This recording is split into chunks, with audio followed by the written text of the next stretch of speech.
So it's nice to have you here. Thanks for coming on the channel. And I know you've made one appearance so far. We did that Saturn and the Goat Gods, I believe, sort of chat presentation during winter. Yeah, And so you my came over to my audience, channel, and didn't you like co-stream it or something I on your did. channel too? Yeah, yeah. Yeah, I did. So some of my audience knows who you are, but I love it for you just to give a quick intro on what you're all about and how people can find your work and everything. Okay. Well, what I'm all about is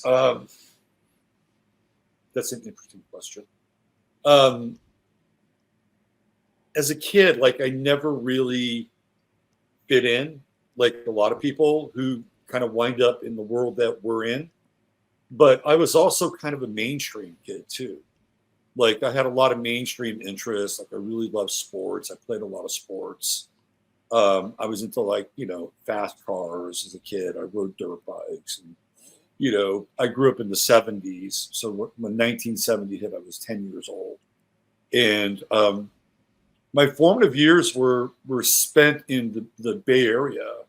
Um, so I moved to California in 1965 from New Jersey, and I remember my time in New Jersey. But when I got to California, a year later, like the summer of love thing starts to happen. We're living, within a stone's throw of San Francisco, maybe 12 miles from San Francisco. And as a kid, um, I could feel it, right? Like there was something vibrationally in the air, and I can't necessarily describe it or quantify it, but the atmosphere was charged. It was alive, and and I really liked a lot of the music from that time as a kid, listening to the radio. So I'll never forget. I was walking through the elementary school parking lot, and parents pick up their kids, and somebody had the window down, and the birds were playing, and there's a season turn. Wait, I remember hearing that, going, "Wow, this is a really interesting song," right? I could feel the song. I could feel sort of, and then all the symbolism. You would love this because all the symbolism was bountiful. Psychedelia was everywhere. Kids would draw peace signs, Mm. right? Not every kid, but some of the kids who had like hippie parents, would draw peace signs and stuff, right? So that was kind of in the air. It was like it was tangible, And we would go to places like San Francisco, and you could kind of feel the summer of love. But the weird thing was, this is part of the other side of me, is I didn't really like hippies. So like I could feel everything, and I liked the music, and I could feel the vibe, but I didn't really like hippies. Like hippies didn't really interest me. Like I never aspired to be a hippie. And in fact, I was probably like a little right winger, Mm. right? So there, that kind of is an encapsulation of me in some ways. Like I have a very alternative side, but I also have another side that doesn't conform in that way. Just Mm. because like, the trends or whatever, like, and that happens frequently. Like I was kind of in the middle of like the San Francisco electronic music scene in the mid '90s to the late '90s. This is when the whole tech world was just blowing up, and they just had stupid money to Right. throw at DJs. And at that time, there was this interesting kind of confluence between like computer culture, cybernetics, geeks, nerds, and electronic music. Right. And like I really dug it. I thought this is really, really interesting because these people were exploring, Terrence McKenna territory and Robert Anton Wilson, and I'm like, oh, I like this, right? But then, it starts to morph into this kind of trance music scene, and I'm like, I kind of dig the music, but I'm not really digging the scene because it feels very robotic, kind of dispossessed. People don't dance with each other. They're all their own little worlds, kind of twirling around, waiting for the drop. Right? I'm like, what's going on here? It feels very programmable in a lot of ways. So I would come into these kind of places in my life, and I would resonate with some of it, but not all of it. Even like the New Age thing. Like, that was really big in the Bay Area in the 1980s and 90s. So there were a lot of interesting things that came out of that period of time. There were some very interesting thinkers like William Irwin Thompson and a lot of people that people just don't know about. But the way that the scene kind of morphed into this, kind of polyamorous goddess worship thing, I'm like, I don't want any part of this. Right. Like, I like the ideas and I like some of the cultural aesthetics that go along with it. But once it like kind of took shape and form into something else, I was like, I'm not down with it. So that kind of, and I'm kind of anachronistic in a lot of ways. I mean, that's how I would describe myself. I live in Texas where everybody is pretty much a Christian, right? But I'm an astrologer, and I'm like the devil here.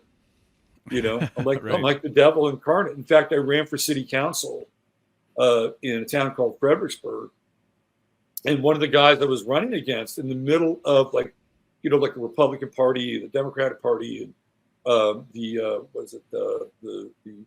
not the Rotary Club, but so they have their forums, right? They have their platforms. So it was like during COVID, it was virtual. So I'm in the Democratic Party platform. And this guy ahead of me who I thought I actually had a bond with. Like I thought he and I were like, kind of on the same page, right? With, seeing how, the local world worked and, how the larger global sort of oppression and tyranny worked. Well, he jumps me during this conference. And he calls me like, a Satanist. And he says that I have a cult, and he's like telling people not to vote for me. Wow. Right. I'm like, oh, and I have to go next after he's done. Right. So I'm like, what do I do with this? And I didn't even address it. I just like moved on and tried to do my platform, whatever. And then I had found that he and these other people who were from the Republican Party had been on an attack mode on me. And there was this guy who was connected to the Tea Party, and they were attacking him. Look, if you're a Christian, how do you support him? Right. And like some of those guys, I don't think they really cared, but they were using it as like a cudgel. Right. So I did the election. I even ran into his wife one day. This is before that whole thing went down. And we had a nice conversation. I told her I really like your husband.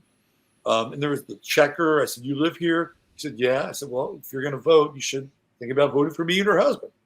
Right. Like I said that in line. It was like, I got no beef with the guy. So the election happens. We both lose. And I'll have to hand it to him, though. He called me up after the election and he said, you ran a really good campaign. And I respect that. I was like, we're good. Right. We're good. But that's the, sort of the anachronism. Right. So here in Texas, I would be considered the devil. But in California, because I don't have like typical progressive, baked in allegiance to a certain political dogma, I get rejected coming the other way. So I think if you want to ask me who I am, I'm an anachronism. I'm an anomaly. I'm a paradox. And some people just want to put, people in a box, right? Like I could talk geopolitics with anybody on the internet at a high level, but they won't have me on their show because I'm an astrologer, right? Like that automatically disqualifies me. And, in the astrology world, there aren't a lot of people, again, who would embrace, the things that I kind of navigate through. So I'm not really entirely welcome in their world, right? So I started doing astrology in heavily in 2008. And it was a byproduct of doing a blog post on Sarah Palin's astrological chart. Because I wanted to know who she was, right? So I did this blog post, and I looked at my stats. I'm like, whoa, because I had this blog that I was kind of exploring at that time, and I'm like, man, look at all these hits. I should stay with this astrological stuff, right? So I kept going in that direction, and then that's when Obama was running for president, and I did this post on Obama, which to this day I'm still really proud of that post, because it's that image of Obama where he's on the beach and he's coming out of the water. I don't know if you've ever seen that image. Yeah. It's a very early image of Obama, and I'm like, oh well, look at this, right?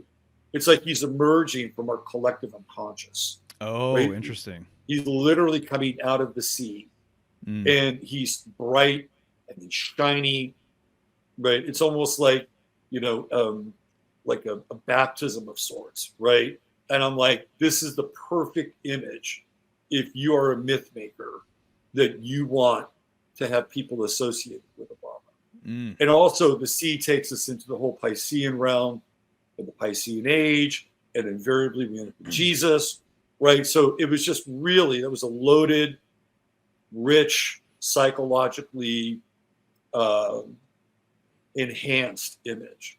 So I just took off and I started to, write more about these things. And I was looking at astrology from a different place than other astrologers were. I was not into like astrological dogma. And a lot of astrologers at that time were, very new age, right? They were really new agey, warm and fuzzy. And I remember being on a very early astrological forum page on Facebook with, some fairly well-known astrologers at that time. And I didn't relate to any of them really, maybe a little, a few, right? I was like, yeah, this is not my scene. And then I discovered all of these Black astrologers on Facebook. And I really liked those people. Like, they were cool. They were open, right? Like, they would talk about anything.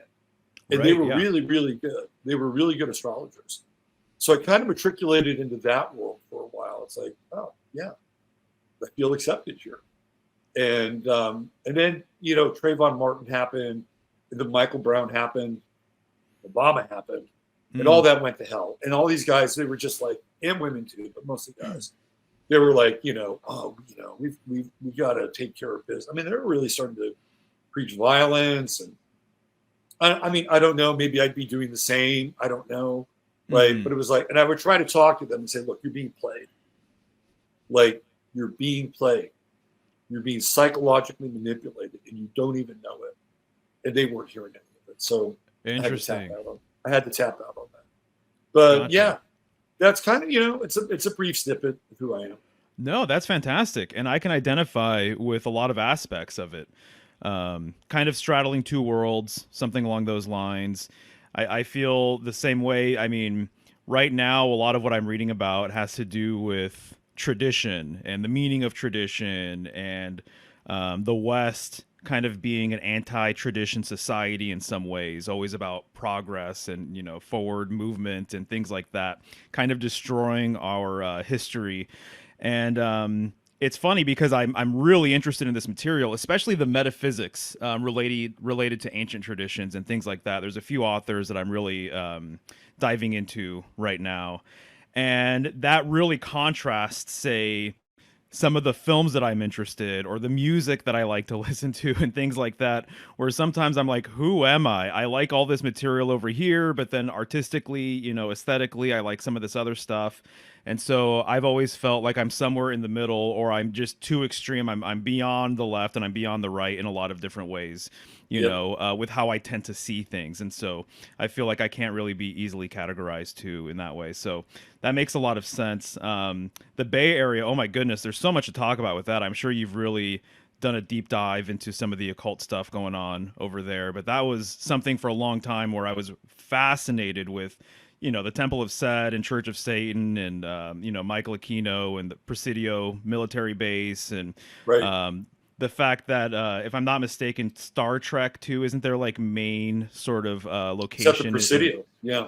right? Yeah. Yeah. And so the transhuman thing, the tech hippie thing is really fascinating. I remember watching a documentary about tech hippies, and it's just what an interesting sort of contrast too between these guys, what they looked like, what they were interested in, the drugs that they were doing, but they were creating the internet as an example, Yep. essentially, right? Yeah. Yeah. So Absolutely. yeah, interesting exposure with all of that stuff. The You have Black this. You have the Conscious, psychedelic movement, right? yeah, oh yeah, yeah, Right. So absolutely, that one hundred happens. percent. Yeah. For Yeah. sure, for sure. So that's a whole deep weave. Charles Manson was a deep weave that I got really interested in for a while, mainly through my fiance. She's really interested in everything having to do with Manson. She's probably read like every book there is on him and what he was up to. He didn't consider himself a hippie either, by the way. Right. Right. Right. And Yeah. I so get that. Yeah. yeah, so he was anti-hippie, even though most people, when they look at him, they think, obviously that he was a hippie. You mentioned the Black conscious community. That was something too that became of interest to me, and I realized that a lot of the subject matter and some of the things that different teachers were discussing were like way ahead of the curve with Way ahead of other the time. people Yeah. that I was looking into and everything else. Right. Steve Coakley, right? Way ahead That of was the curve. Yeah, yeah. So yeah, very interesting. And then when I did tell you start? Go I'm ahead. sorry, Mario. No, No, the please. thing I wanted to touch on real quick Yeah, go about the ahead. Bay Area, like growing up in the Bay Area. Like I'm 9 years old, I'm 10 years old. And, we're walking around with the Zodiac Killer. Right. Like I'm literally walking home from school. It's kind of, man, is the Zodiac Killer out today? Like that's like floating around in our brains. And there was always something really radical happening in the Bay Area. It was like freaking ground zero. Mm. But you had the Black Panthers, you had Angela Davis, you had shootouts at courts, you had the Indians taking over Alcatraz. I mean, this stuff was happening all the time in the Bay Area. It was crazy. Like I did a couple of segments on my show about all that stuff that was happening in the Bay Area from like the late 60s up through really the assassination of Moscone and Milk, which is kind of the culmination of that period. You have the People's Temple with Jim Jones, like they're heavily involved. They're sending people down into San Francisco to help Moscone get elected. There's a strong connection with Willie Brown and Jim Jones, right? And Jim Jones is like this really weird guy who's kind of, a CIA asset, but he's also like a Marxist. He's also deeply into mind control. Mm-hmm. And Jim Jones was rising up the political ladder very quickly in San Francisco. So you're just like, if we're playing the Kevin Bacon game, you're 2 degrees of separation from Kamala Harris and Jim Jones, right? So it was crazy. All this stuff is going on as I'm growing up. So I'm kind of being, baptized in this very weird world of a lot of these very dark occurrences that I wasn't really scared of, but I was pretty interested in. Like, why are these things happening? What's going on here?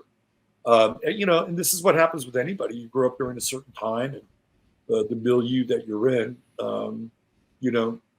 shapes you in a lot of ways. So, yeah, that was kind of fertile ground of like, my daily life.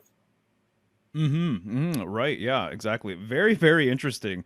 The Zodiac Killer. Yeah, I can't. His name is escaping me. The guy who did Fight Club, the director who did Fight Club. Did you see his Zodiac Killer film, and what'd you think? I did, and I'd actually like to see it again because it was a very procedural film in a lot of ways, right?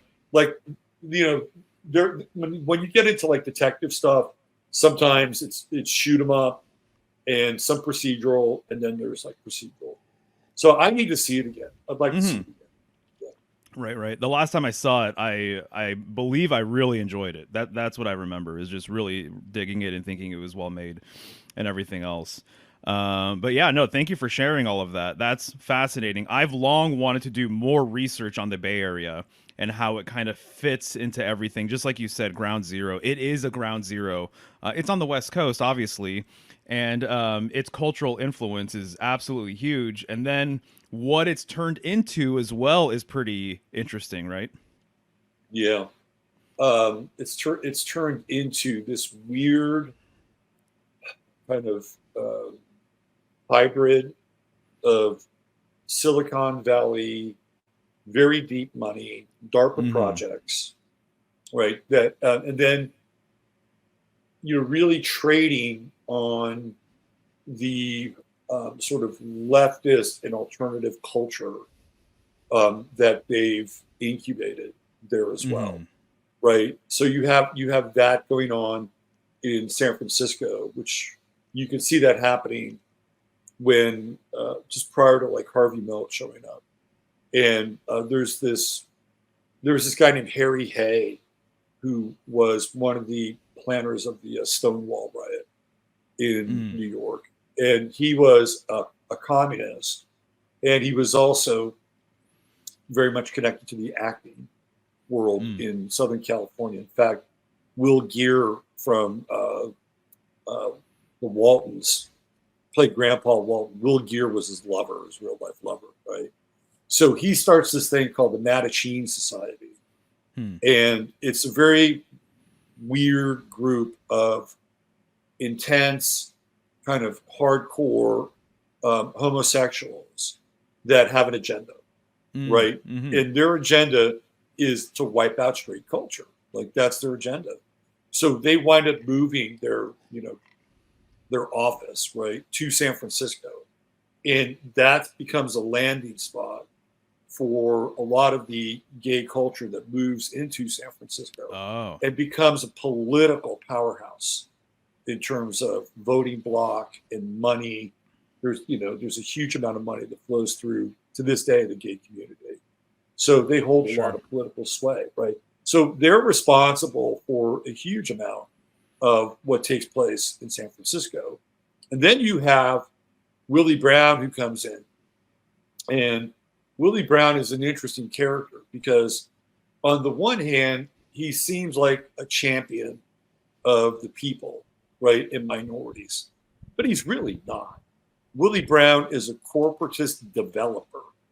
And when he was the mayor of San Francisco, it went through a heavy duty corporate makeover with commercial real estate and displacing lots of people, Mm. right? So he will trade on minority votes, right? Whether that minority is in the Mission District or the Fillmore, Western Addition, Candlestick Point, he'll trade those votes in for his ability to displace those people, Mm. and that's exactly what happened.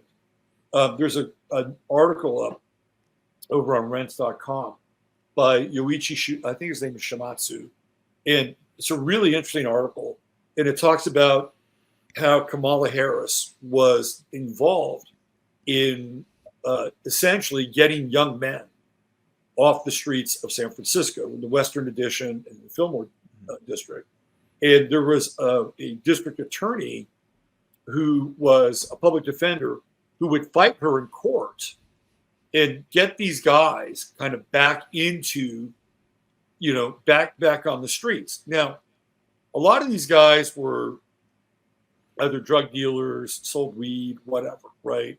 But it was through their either jobs or jobs plus that they were able to essentially keep these houses in the Western Addition and the Fillmore district, right? But this guy gets killed, and there's nobody there to defend these guys. So Harris runs through them like a meat grinder, and all these guys wind up in jail, and now they can't pay the mortgage or Mm. or the rent, right, Mm. or the insurance on their places, and they get evicted. And now all of a sudden you have Willie Brown coming in with corporate development, right, and the mixed use facilities and all that stuff. So that's another part of San Francisco. Mm-hmm. And yeah, it's just weird, man. It's just a weird place. It's really a cult. right? It's super occult beneath the surface of things. You mentioned the Temple of Set. You mentioned Anton LaVey, Mm-hmm. right? There's a reason they all matriculate to San Francisco. It's a really very trippy place. And, I have to think that some of this Tartarian stuff, which is bubbling beneath the surface of San Francisco, plays kind of a role, in maybe the geomancy of the place. It's like there was something else going on there a long time ago, Oh yeah, right? definitely. Mm-hmm. Yeah, For sure. No, just geographically, it would make sense that that would be the case too, yeah, right? And so, one of the things I think about too, as well, is this um, sort of manifest destiny moving westward and things like that. And the migration of people. And then even in the 60s, younger people from like the Midwest and the East Coast going west and literally going to San Francisco. That's something that is really fascinating to think about, how many young people just got up and left and wanted to join sort of the scene. And then also, too, the other thing that has to be explained, I think, as well, right? That I know you understand very well, but a lot of these musicians and some of these key actors and stuff like that, that they weren't exactly what you thought they were, right? yeah. That there's a contrived aspect with a lot of these bands and just the music industry, in general. That's one of the things that my fiance really, really got into as well, because that was her music that she loved. She grew up with it. She kind of self-identified as a hippie for many, many years, and then eventually she started looking into like the work of Dave McGowan, Dave who I'm sure you're McGowan, the great right. Dave McGowan. Yeah, Weird Scenes in the Canyon and stuff like that, and realizing that a lot of these bands and a lot of the people that she idolized, that there was a sort of construct aspect to the whole entire That's a thing. crush. That's a crush. Right, right. Right. You go, oh, no, not that. Right. Right. Yeah. Exactly. Exactly. Well, you bring up Yeah. a good point because there's two songs that are really associated with San Francisco and California in general. Mm-hmm. And they kind of come out of the same thing that you're not kind of they do. They come out of the same thing that you're talking about. So one song is Scott McKenzie, which is I have Mario. I'll be right back. Don't go anywhere.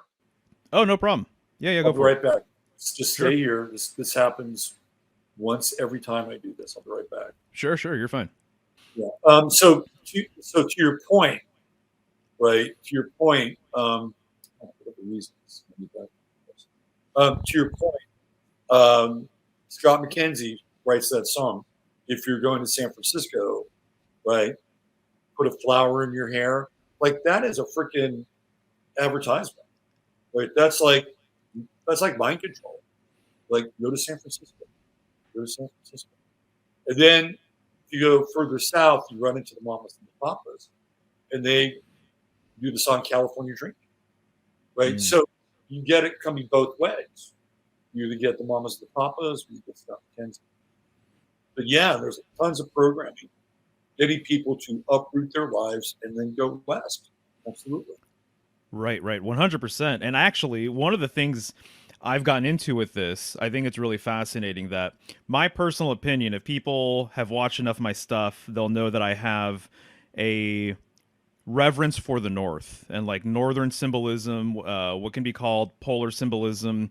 There's an ancient idea that people basically came from a northern location and returned to the northern location, and that the North Star was once like the main star in the heavens, and that there was an ancient sky clock in the northern sky that consisted of Ursa Major and Minor and Draco and things like that. And so I've gone on and on and on about all of this for, years now.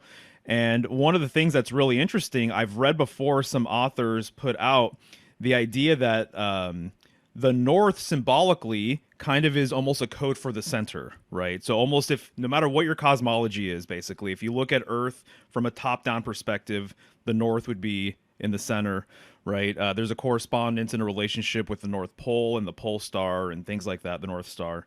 And that this location is a primary sort of thing that all humans almost have in their DNA.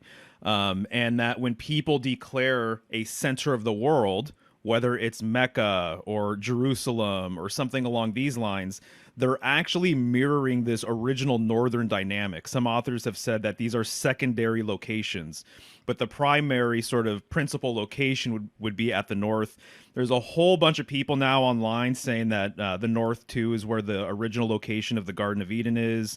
Our buddy Longo from Old World Florida, he gets into a lot of this stuff as well, and that Florida was once known as this Garden of Eden sort of location. I see that as still mirroring a lot of this sort of primary location business at the north. But anyways, some people have said that the West became the new North, and that propagandists and agents and things like that use sort of some symbolism related to this northern sort of dynamic and actually put it onto the West. And so the West became this new sort of pilgrimage location where the North for a lot of peoples actually was that. And when you declare a center of the world and a homeland, that in a way you're kind of symbolically saying that this is my true north, right? That this relates to my sort of guiding star, the place from which we came from, but then also returned to.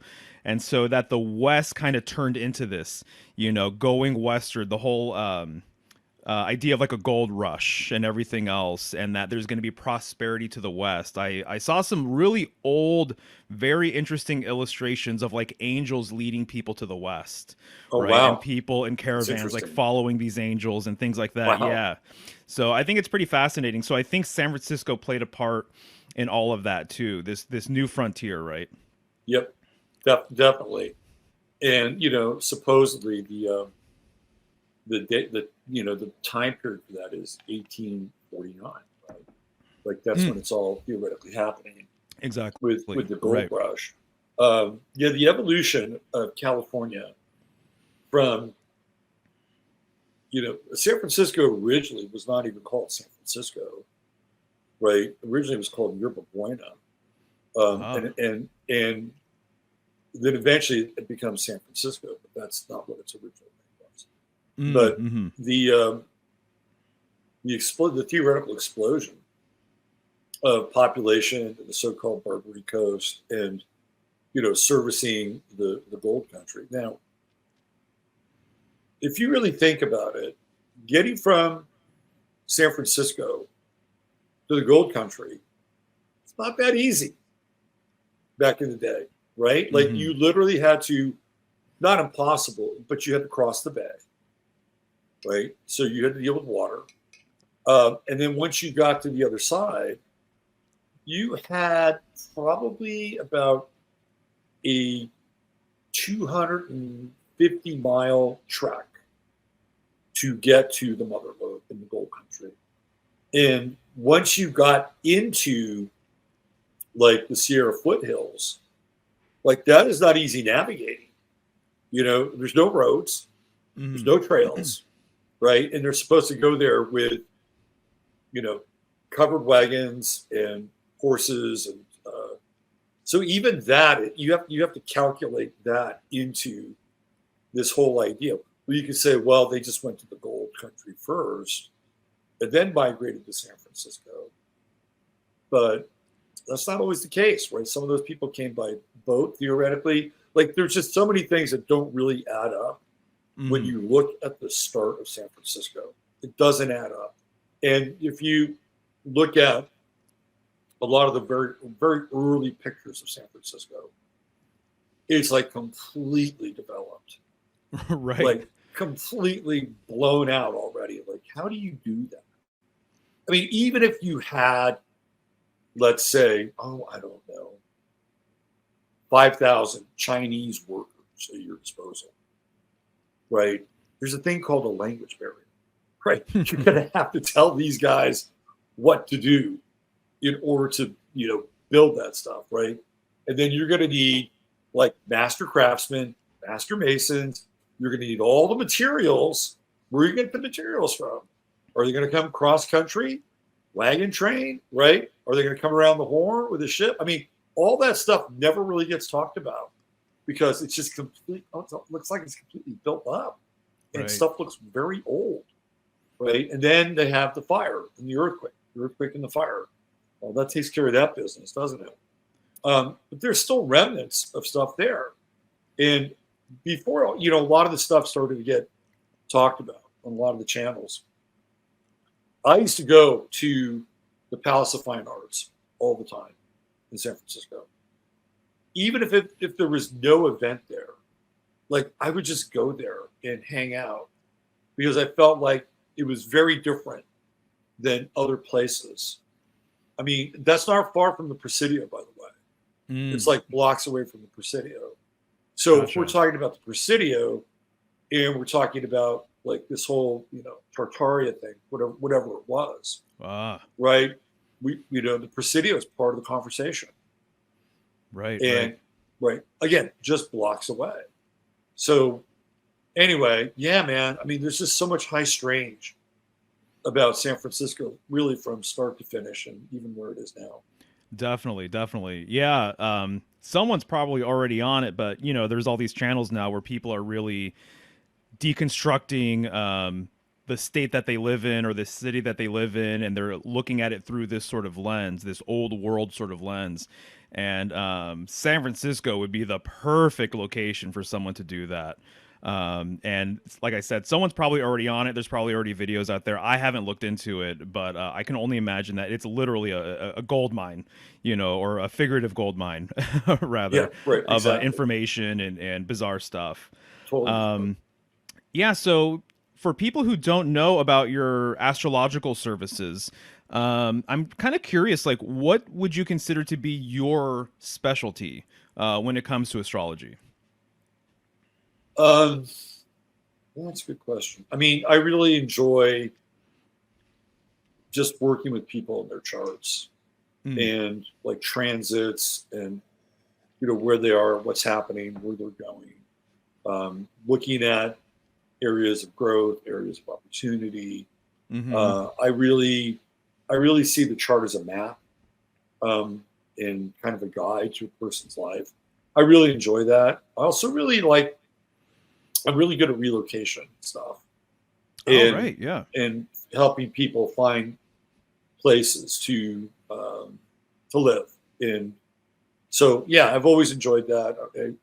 And I do, like, I'll do other things than just like a relocated chart. I'll look at, let's say they're moving to, they want to move to, I don't know, Santa Fe, right? So I'll look at Santa Fe's chart because most of these cities are charter, right? So I'll look at their chart, if they're chartered, they usually are. And even if I don't know the time of the charter, there is a date, and I could look at that date, cast a chart, and I can put it on top of an individual's chart because all those planets are going to line up, right? In a synastry chart. Doesn't matter, right? Like, okay, this is here, and that chart is the anchor for the other chart. And in some cases, some cities and some states actually have actual times associated with that. So I'll look at that as well as the individual's chart. So we're looking at not just the relocated chart and some of the astrocartography, but also like the area itself. Okay, gotcha. Excellent. And there's so many things to know with astrology. All of my friends that are astrologers, just amateur astrologers, they always have some new thread that they're pulling at, right? Oh, I'm just learning about this or I'm learning about that, and it's some new weave that they're kind of adding to their arsenal with everything.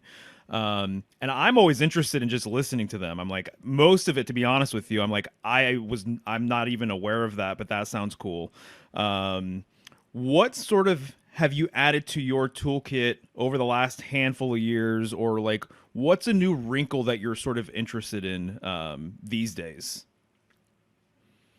It's a really good question. It's probably very nuanced, I would imagine, because you've been doing it for a little while here. So I'll give you my philosophy of astrology. Yeah. So Brian Eno, whom I really respect a lot, just in terms of his musicianship. I don't know about his politics, whatever, right? But in terms of his musicianship and creativity, I think he's a genius.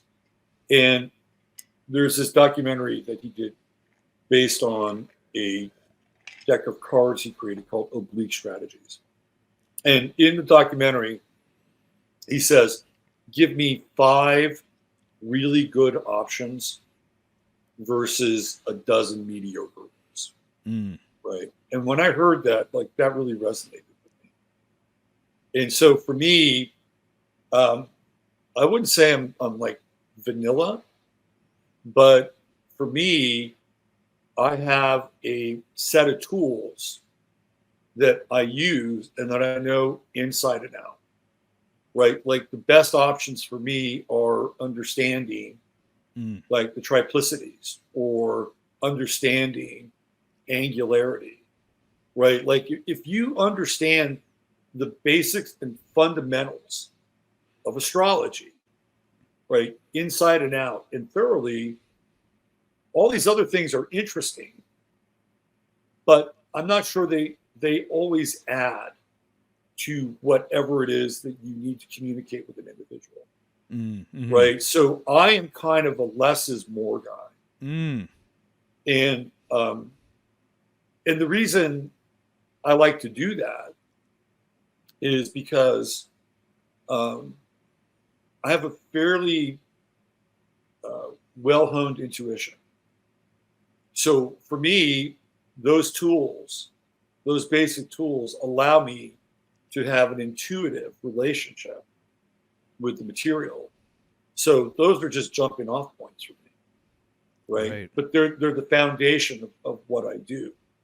So, you know, for a while I did not get into asteroids, right? I'm like, I'm not an asteroid guy.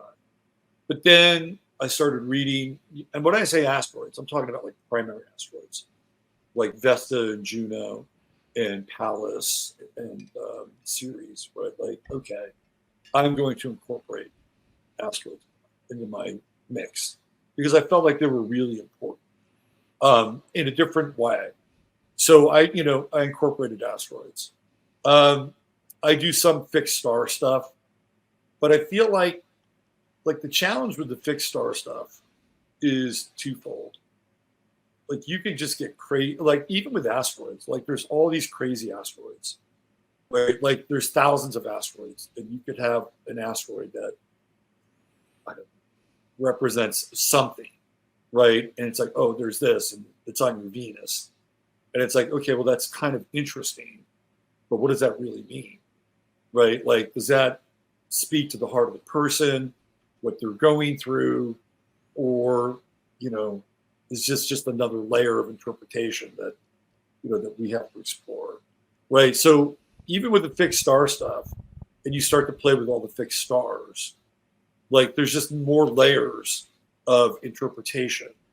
And I'm not against fixed stars. I do use fixed stars, but I'm limited with the fixed stars that I use. That's kind of how I roll. And the other thing with fixed stars is that a lot of times they're really fatalistic. Like, oh, you're born under a bad star. Oh, you've got sheep conjunct your Venus. You're screwed, right? Like, who really wants to hear that? Like, you forget it. Give up on relationships, right? So I don't like fatalistic astrology, and you get that with fixed stars. They're fixed, right? Like that's how they operate. So I use them, but they're not a big part of my toolkit. So I guess I'm kind of boring. I guess I'm the missionary position of astrology. But my thing is, if you learn those things really, really, really, really, really, really well, like you don't have to learn a whole lot more, right? Because they will provide you with everything you need to understand a person's chart. So one of the things I would stress, as I went through a whole period where I was teaching a lot of people astrology, it's like one of the things that I would stress is to feel into the aspect. Like, what does it feel like? What's it feel like to have a Mars-Saturn square? That person has a Mars-Saturn square in the chart. What does that feel like? Well, you feel into it, right? And you interpret from that place. It's like, wow, that's intense. That's hard. Right? It's frustrating. So I stress that. Like when I look at a chart, I try to, and I've done thousands of charts. So sometimes maybe I wouldn't say I go on automatic pilot, but it's easy for me to kind of like, do the math and, kind of intuitively snap into it. Right. But if you can feel into that stuff, that's a whole nother level of astrology. For sure.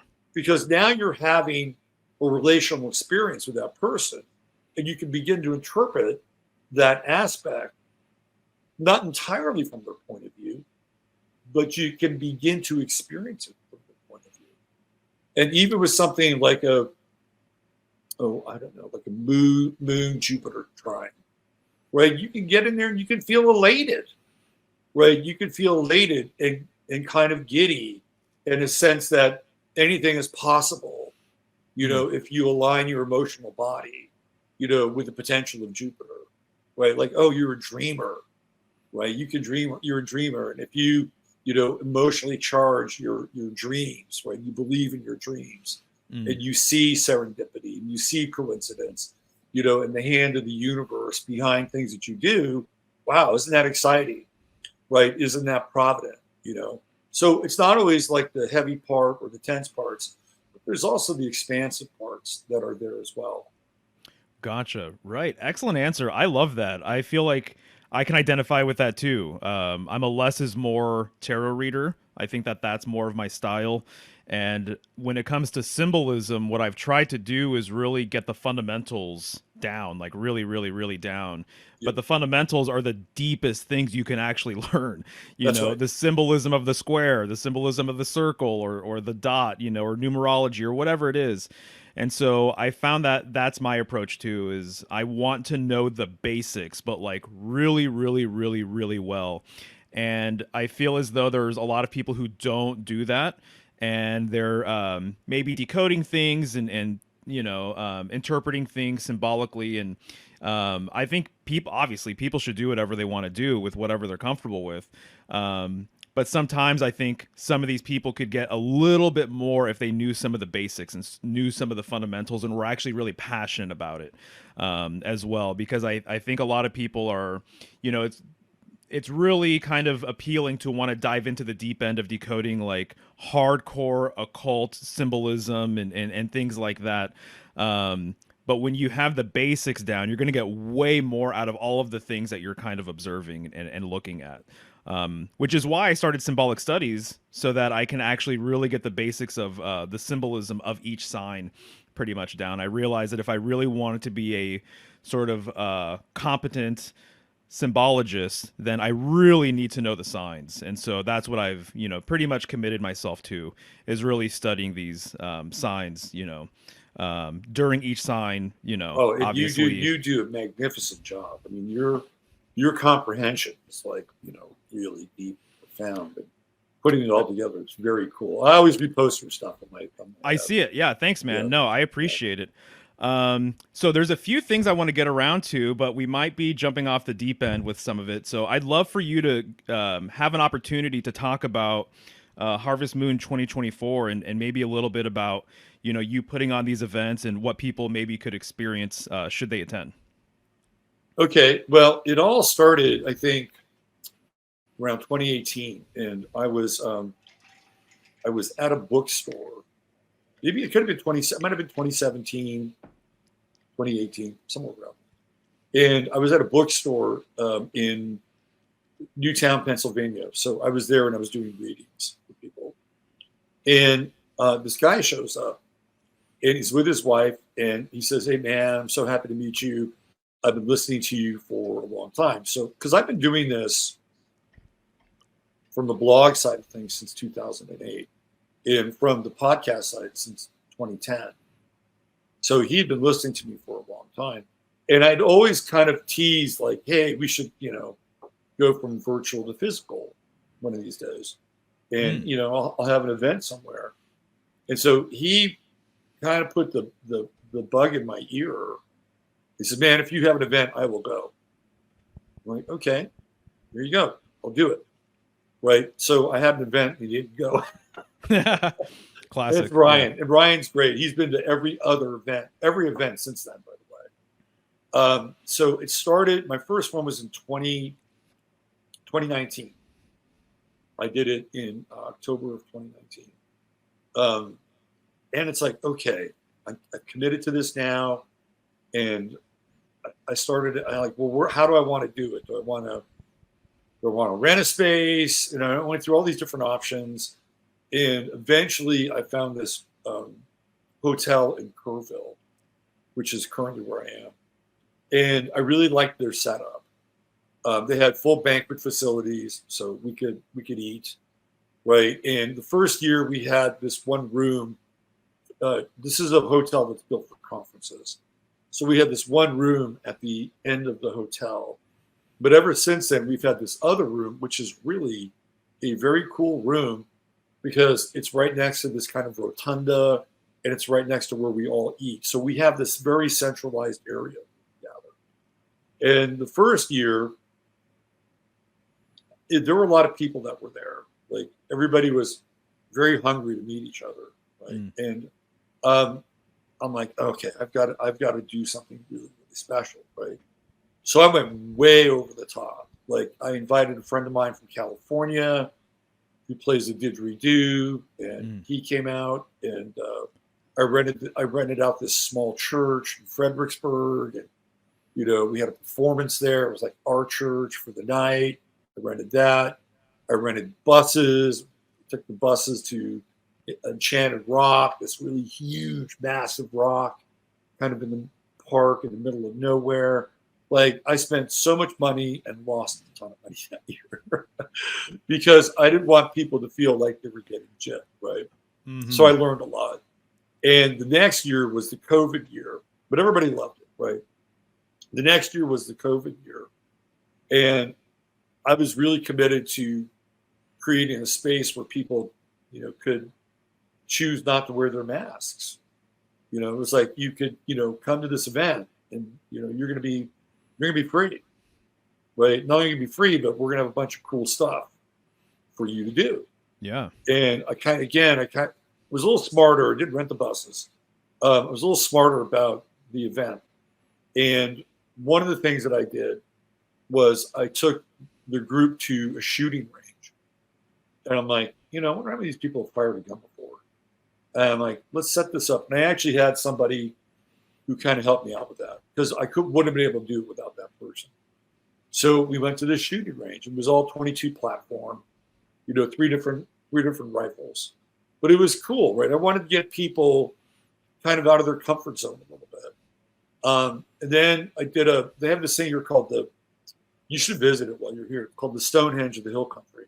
Okay. And it's a replica of Stonehenge. And it's just down the road from the hotel. So that year I created a ritual around the mask, right? Where people would enter this inner circle of this Stonehenge, right? And my girlfriend Joan was there. And we had masks for people.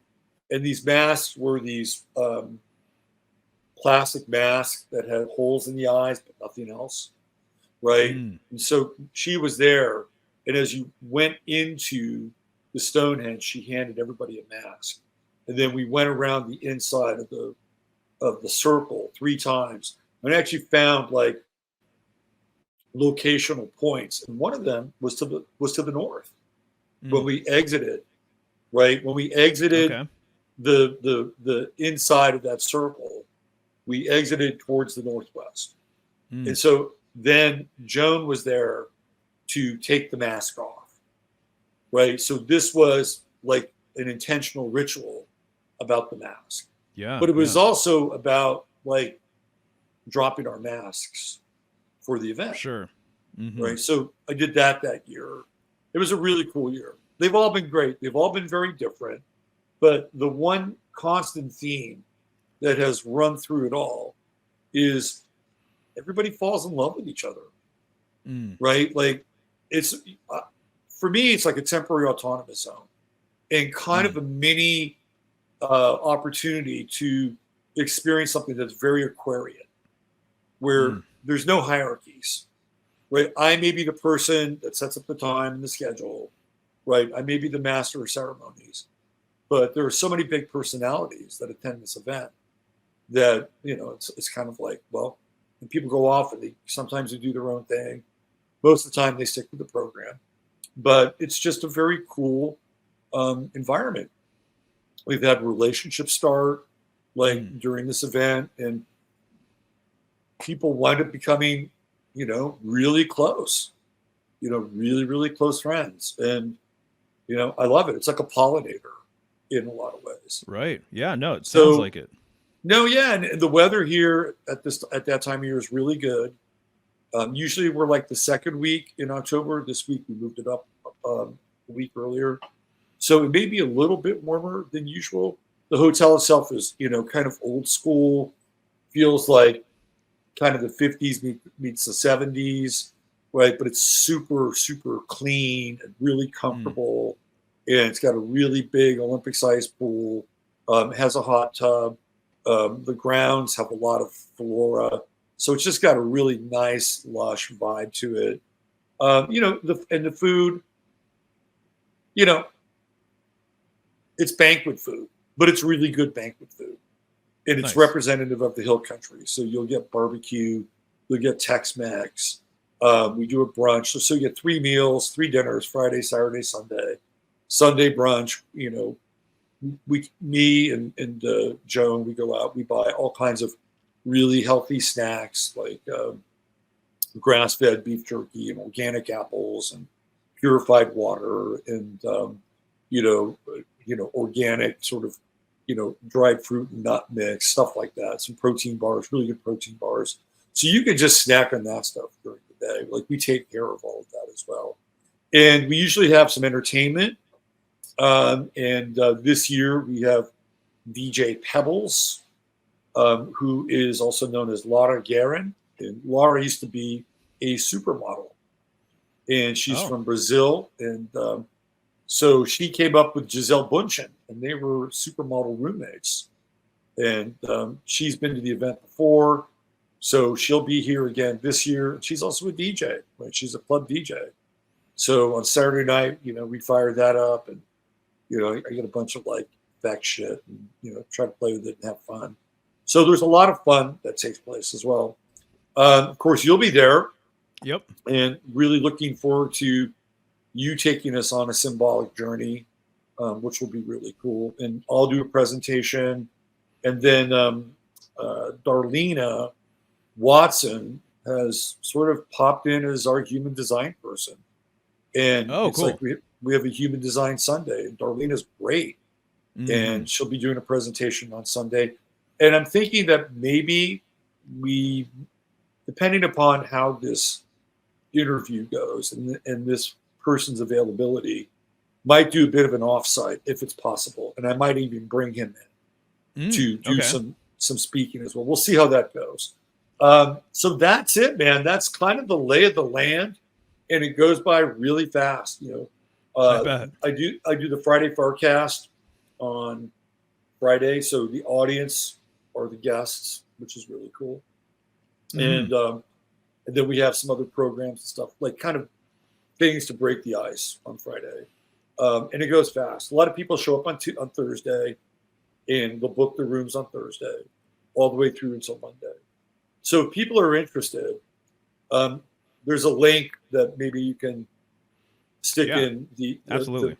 And then if you are interested in going, you can contact the Inn of the Hills and reserve a hotel room under the Harvest Moon. We have a whole block of rooms set up for us. And if you should change your mind, you don't get charged for the room. But if you're interested in going, that's great. I would definitely, get a room. Right. So those are the details. This year I decided to try to keep the cost down so people can afford, coming out here. And I kind of got it down to really what like my bottom line was, because I have to cover expenses and there's time involved. Sure. So anyway, it's probably the most democratic, user-friendly price point that I've had. Like it goes back to like the 2019 price point. Wow. So there you go. Yeah. Gotcha. Right on. And I don't think we said it yet, but that's October 4th through 6th. That's right. I'll be getting there on Thursday. I'm really looking forward to it. I'm stoked on the presentation. The theme is, Venus, and I'm going to get into Libra symbolism as well, obviously ruled by Venus. And I'm going to be doing tarot readings and everything else. And I'm looking forward just to hanging out with people. These events are really important and crucial. I think they're arguably more important now almost than ever before, at least in my lifetime. That people actually like come together and talk and just kind of commune and get to know each other and things like that. And just like what you said, it's kind of like a safe space or a safe forum or whatever. And that was huge for me, just very briefly, but just having a group of people in the Portland, Oregon area where we were really able to talk about anything and everything sort of under the sun. No one gets triggered. No one gets offended by anything. And just to have sort of that, at your disposal to be able just to kind of like freely speak your mind about what you wanted to, what you're interested in, and hearing other people's opinions about stuff, man, it really means a lot. And so that was a very valuable sort of thing that I've had around for a number of years, which I know a lot of people, they don't have community like that. Finding like-minded people like this is really difficult, right? It is, because we're so spread out. And the internet helps, and you can, Zoom call or whatever, right? But it's not easy to, create that. We have a common friend in Ursula. Yeah, right. And, Totally. And Ursula would tell me about these potlucks, and they were really important to her. Absolutely. Like, it really helped her get through that time that we all like look back on now, and it just seems like it's really dark. Yeah. Right. Really dark. Yeah. No. They were absolutely huge for me. So. That's one of the first things when I get to know somebody who's interested in alternative information or whatever you want to call it. Do you have like a support system, or do you know people in real life that you can talk to about this kind of stuff? And so many times people are pretty much telling me that they're just kind of a lone wolf that way. So anyways, if you're in the area and you're able to do it, you should definitely come out and hang. It's going to be fun. Even if you're not in the area. Yeah, right? Yeah, it's worth traveling to for sure. Yep. Cool. I'll include all those links. One of the things I've wanted to ask you about, it's more of I think in many ways, it's a topic that you're actually, it's safer to talk about now, perhaps, than ever before, at least in my lifetime. And I want to discuss this through a symbolic sort of astrological lens. And I know you've been tracking this for a while now.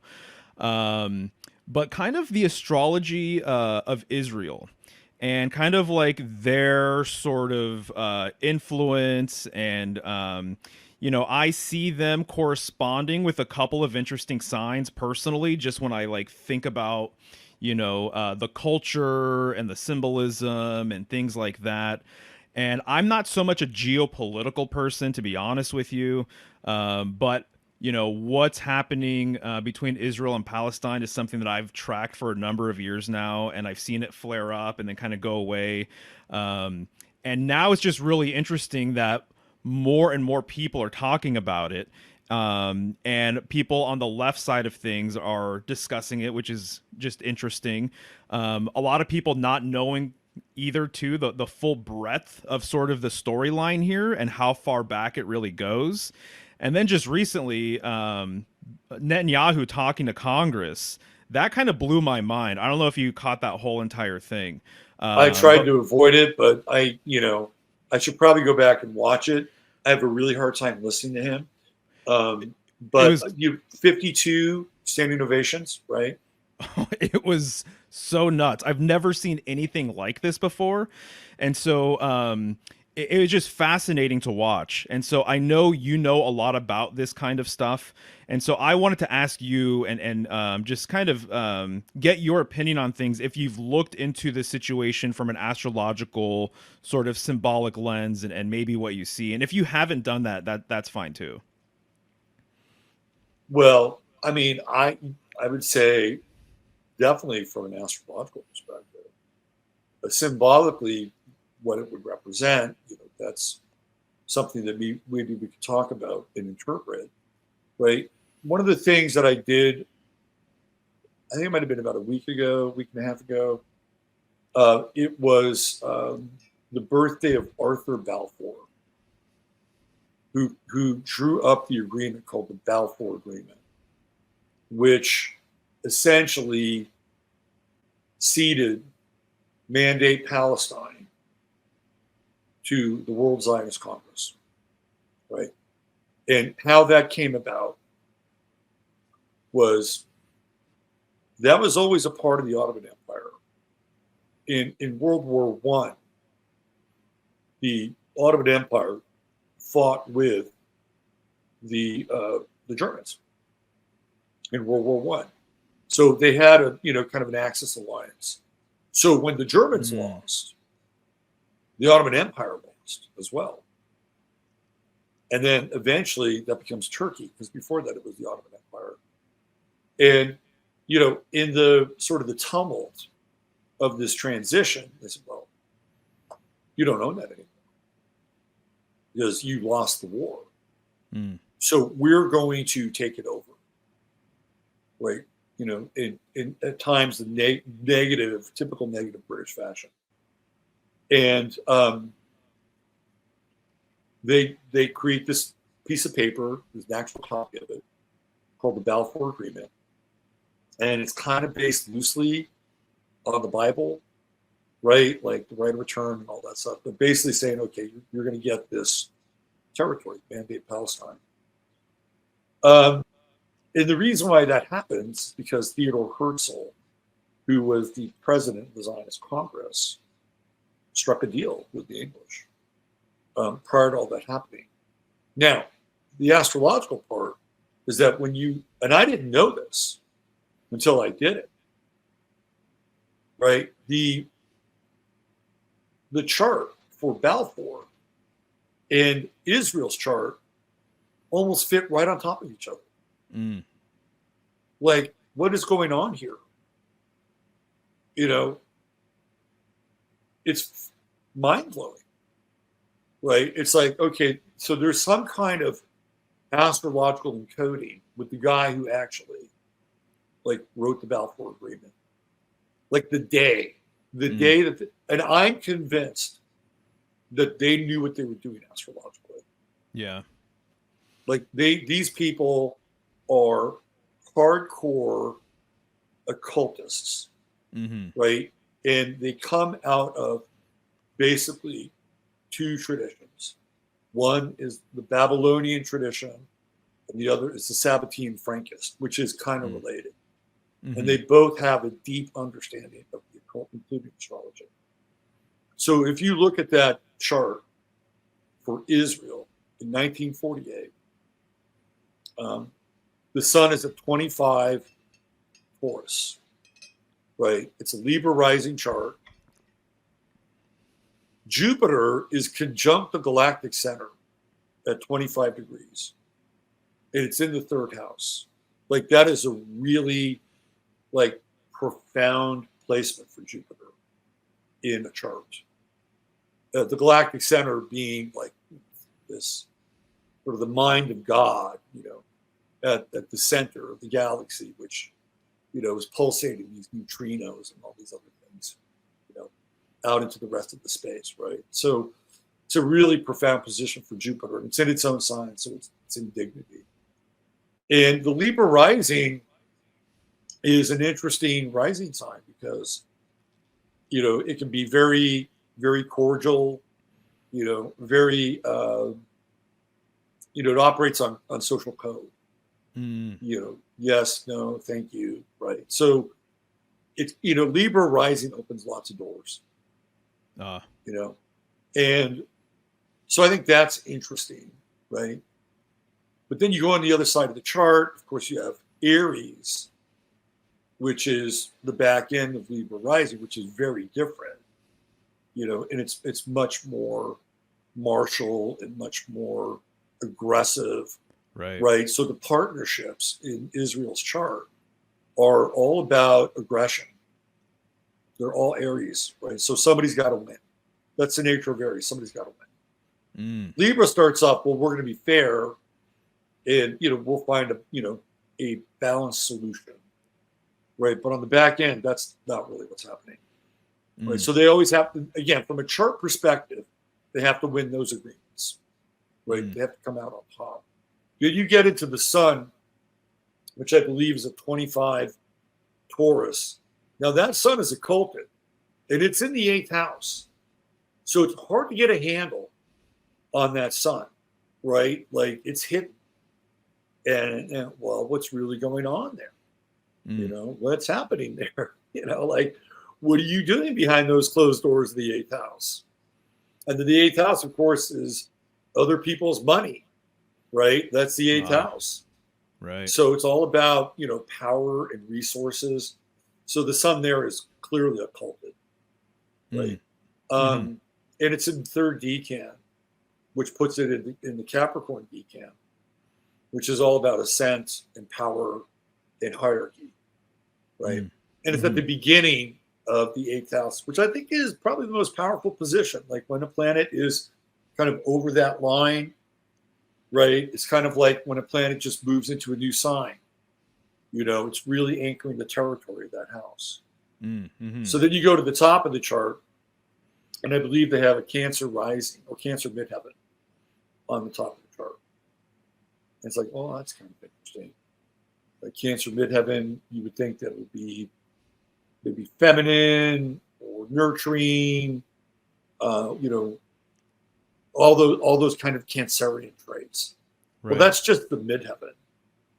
I believe, if I'm not mistaken, what's the planet there that's Cancer? You quickly get into their Leo planets.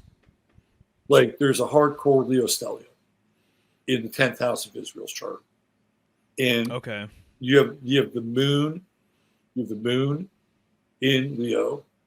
You have Pluto in Leo, right? So I believe 1948 Moon Pluto conjunction in Leo, which is hardcore. Then you have Saturn in Leo, again, conjunct Pluto. And then you have Mars in Leo. So you have all this really dominant Leo energy, like in the 10th house. Wow. Yeah. And again, that's like being on top and having to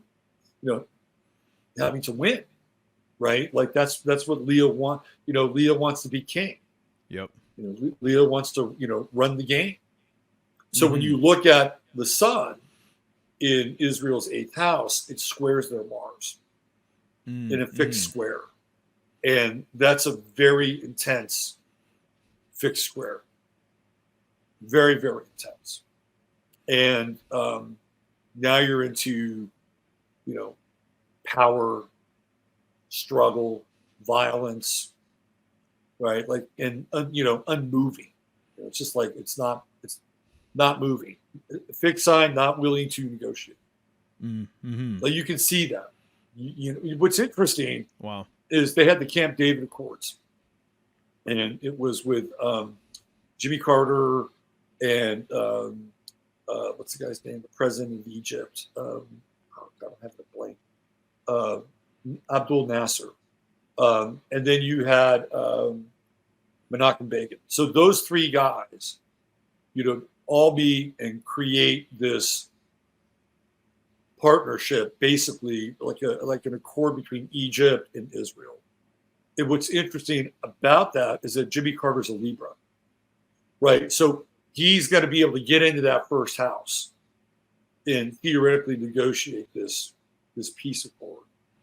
And then not long after that, Nasser is assassinated, right? So it's like a heavy deal.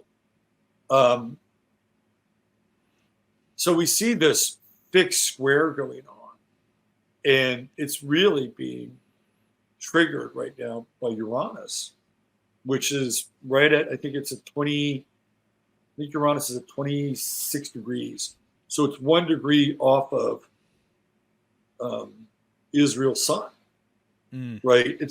So it makes it really incredibly unstable and very explosive and also very radical, right? Like, willing to do things that are not going to be orthodox, right? So I've been looking at the transits through Israel for a while, and it was the same weekend where the Trump assassination happened. And I was looking at both Israel and Trump because the transits for that day were specifically for both of them, or that weekend, roughly, for that weekend.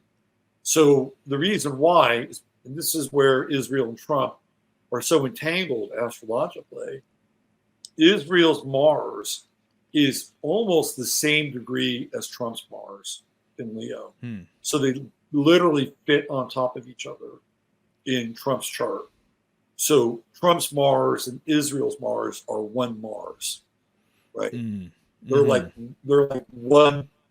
They're like a singularity. They're an expression that is together, right? If you listen to Trump, he's always talking about Israel.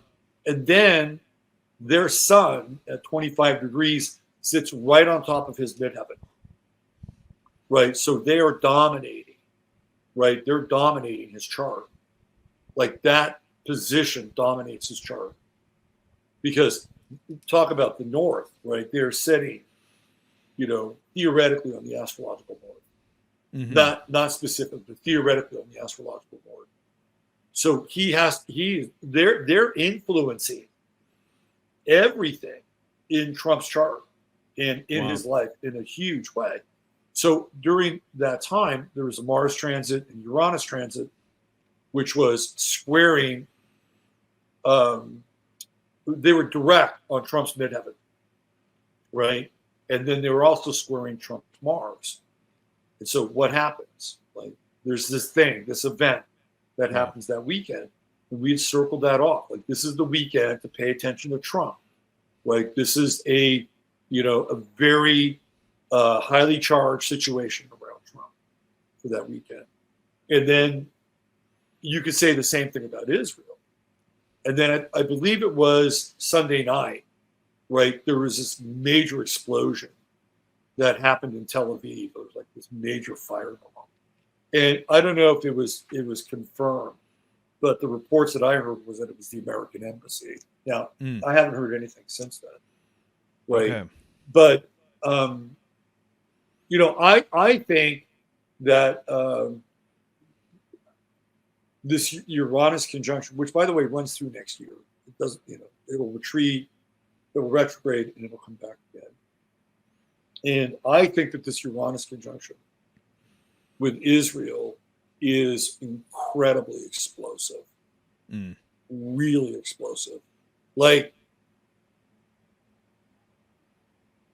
in some ways, almost prophetically explosive. And I'm not, I'm not a big like end times Bible guy, right? Yeah. But when you kind of look at it through that lens, like you can kind of start to see some things, right? Like final judgment stuff, right? Like it just becomes so highly charged that they can't handle it.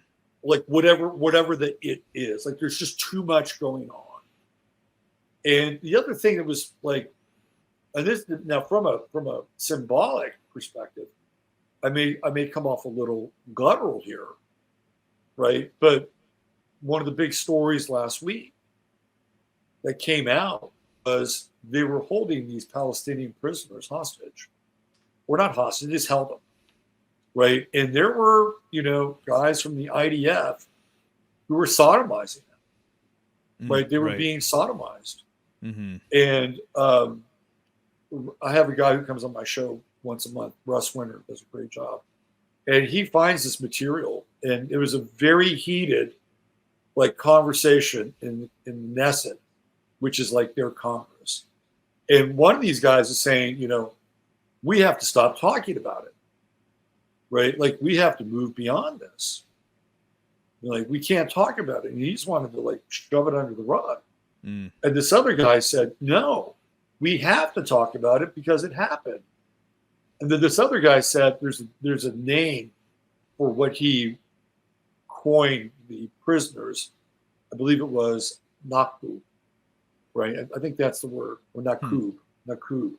Basically, like, well, they're Nakub, so they deserve it, right? Like they deserve it. Well, what is the symbology around, being, raped anally, Well, if you look at Taurus, Taurus is the root chakra, right? It is the root chakra. And how do you get to the root chakra? Like, you get to it through the anus. I mean, that is the grounding cord, right? That's ultimately like where your tailbone, right? The thing that all the psychics tell you, like imagine your spine going into the earth, right? Mm-hmm. Like that's the root. That's the tap root. So Taurus is the tap root of the chart. You know, we don't fully embody our consciousness until, in a weird way, we're toilet trained, right? Before we're toilet trained, we're just pure Aries. We just do whatever the fuck we want. We shit, we laugh, we cry, right? We eat, somebody else cleans it up. Just pure will unmanifest, right? Then we go into Taurus, and Taurus is symbolized by toilet training. Because you have to learn how to clench the anus, right? That is one of the things that you learn to do. You learn, like, I just can't poop in my pants. Like, I got to keep this thing together until I go to a place where I can do it. That act differentiates everybody, right? We move out of this kind of blob into the root, right? So if you want to get to the root, you will penetrate the root, right? And then again, this is kind of guttural and graphic, but you get there through Uranus, right? And so we have Uranus on top of Israel's sun. And what comes out of that? Eighth house. The eighth house is all about taboo, right? It's what's hidden. It's what, we don't always want to see. The eighth house is David Lynch territory, right? It's not pleasant. A lot of times it's not pleasant. So again, symbologically, right? Like what is going on there? And it's like, and Uranus is it's not mainstream, right? It's definitely, and the other thing too is that Uranus and Taurus, or Uranus, or however you want to say it, is in its detriment, right? So Uranus and Scorpio is not in its detriment, right? So ever since Uranus went into Scorpio, I feel like we've been going through de-evolution, right? You can just see the movie Idiocracy kind of come to, and you'll see it everywhere. Like theoretically, both political parties and both sides can be equally culpable. Like when I saw those people at the Republican convention putting, bandages on them, that's fucking stupid. That's idiocracy. So Uranus and Scorpio is exalted, right? It's exalted. So Taurus being the opposite sign, it's in its detriment. So we see this kind of de-evolutionary. You can just watch it happen. You get these like, what are the Extinction Rebellion? What's that group? Oh yeah. Right. They'll like crazy glue themselves to shit. Right. Because they just want all progress to stop. Right. Like just take everything away. Right. That's Uranus and Taurus. So there's ancient and there's simple, and then there's like, okay, well, we'll just tear it all down. Right. Like that's their mindset. That's total Uranus in Taurus. Greta Thunberg came of age during Uranus and Taurus. Oh, interesting. Okay. And it's like, what are you really saying? Not doing a very good job of whatever it is you're trying to do today. So yeah, that's what's going on with Israel right now. They're dealing with this Uranian factor in their eighth house. And the other thing too is that Uranus is squaring their Mars, right? Just like it's squaring Trump's Mars, and it'll come back again. It is really hyper aggressive and hyper explosive, right? It is an uncontrolled, volatile Mars, And personally, looking at it from just a position of a transit, it's not good. It's just not good. Mm-hmm. Interesting. I mean, I'm not surprised. That would make sense. The thing about it not being good, and obviously the question of what may or may not happen here. The thing that's really intriguing to me as just a technique, I almost think about it almost like judo. The whole thing with judo is like somebody attacks and you can use their momentum against them, right? And it seems like to me that's like what the whole anti-Semitic thing kind of amounts to is when Israel gets attacked, it seems as though they've created this sort of judo technique to use momentum against them, against who's perpetrating those attacks, right? Very much, And very much. and Yeah. this has been something that's been sort of created over a long stretch of time, right? But I wonder too if at some point, sometimes there's too much momentum against you, and there's nothing you can do about it. And so we'll see what ends up happening there. But it's a really fascinating sort of thing to kind of follow. Where I'm kind of at with everything, I mean, symbolically, and I have more of a sort of broader, I guess, understanding of things. I'm not keeping up so much with like a lot of nuances. I think that a lot of other people are, perhaps. And there's still a lot of things that I'm still trying to digest myself and everything else. But a lot of people have said that culturally, symbolically, astrologically, I guess, that there's like a Saturnian influence with Israel. And people have pointed out all sorts of different things in that regard. And I remember learning about that years ago and thinking that that was pretty interesting, mainly because I see that there is Saturnian symbolism sort of baked into the culture, and there is a separation sort of thing happening with them, and seemingly a lot of the things that they do, but even like Orthodox Jewish weddings, it's like man and woman, they're separated, right? There's literally like a partition, right? And then Yeah. Saturn being related to partitions and constraint and restrictions and things like that. And then also too, just how obviously they're treating Palestine and what's kind of going on there, this separation between like us versus them and the goy and all of that kind of stuff. But along the way, like it's almost like everywhere I kind of look, I'm like, oh, that's fascinating. Even, obviously a lot of people know that there's a Saturnian kind of black cube correspondence, and then literally there's the Teflon black cube that you put on your Right, forehead. on their foreheads, right. Right. Absolutely, yeah. Yeah. And then so even the ritual with that, it almost kind of looks very Saturnian, kind of bondagey. You're wrapping that leather around your arm and everything else. The actual Star of David too, literally, if you just connect the points, it looks like a cube. It is a cube, basically. Yep. The number 6 as it corresponds with all of that. But it's interesting too, Saturn as well. I mean, what I'm coming to appreciate about Saturn and this whole cube business too is that Saturn has a relationship. I did a couple of presentations called The Lost Lore of Saturn, and I talked about, and I think maybe we briefly discussed it at some point, but Saturn corresponding with the last golden age, basically. And long story short, what I kind of see with Saturn is that I almost look at potentially Saturn almost, I think maybe the best metaphor for me to explain it is using growth rings on a tree. This idea of Saturn, and I tend to follow more of the traditional 7 planetary system when I tend to think of things symbolically and planetarily and everything else. But Saturn being this lumbering old planet, a lot of people associating it, obviously with Father Time and this older sort of essence. And the case that I kind of made that I think makes a lot of sense is that Saturn representing or corresponding with the golden age, its energy was different back then. People had a Yeah. different sort of understanding of Saturn. I Yeah, tend to I see it agree. as that it was possibly more feminine. I don't know if you see that, more of perhaps a crone-like sort of energy.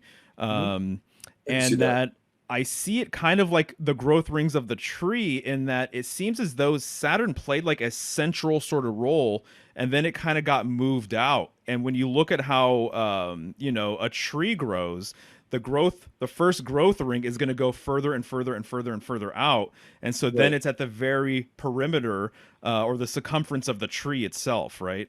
And so to me, it seems like Saturn once played a central sort of role and then got moved out. And it actually was maybe one of the first planets to kind of go through this major sort of arc or this major sort of transition, Yeah. this evolution, if you will, right? And also, too, Yeah. I think with that, like a fall from grace, you know, in a lot of ways, with how it's portrayed and how people view it and sort of everything else. And so one of the things that I said about that is that I think it's interesting that I think when you really decode Saturn, I always used to think about it as always being the external, the exterior, almost like the shell of an egg, right? Or something along these lines, the actual walls of the cube.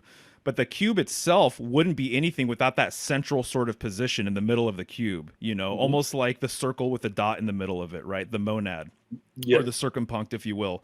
So on one hand, Saturn has this symbolism related to it where it represents like the furthest sort of expanse or the furthest sort of like the edges of something, right? The I think of the walls of a home or something along those lines, or like the shell of something.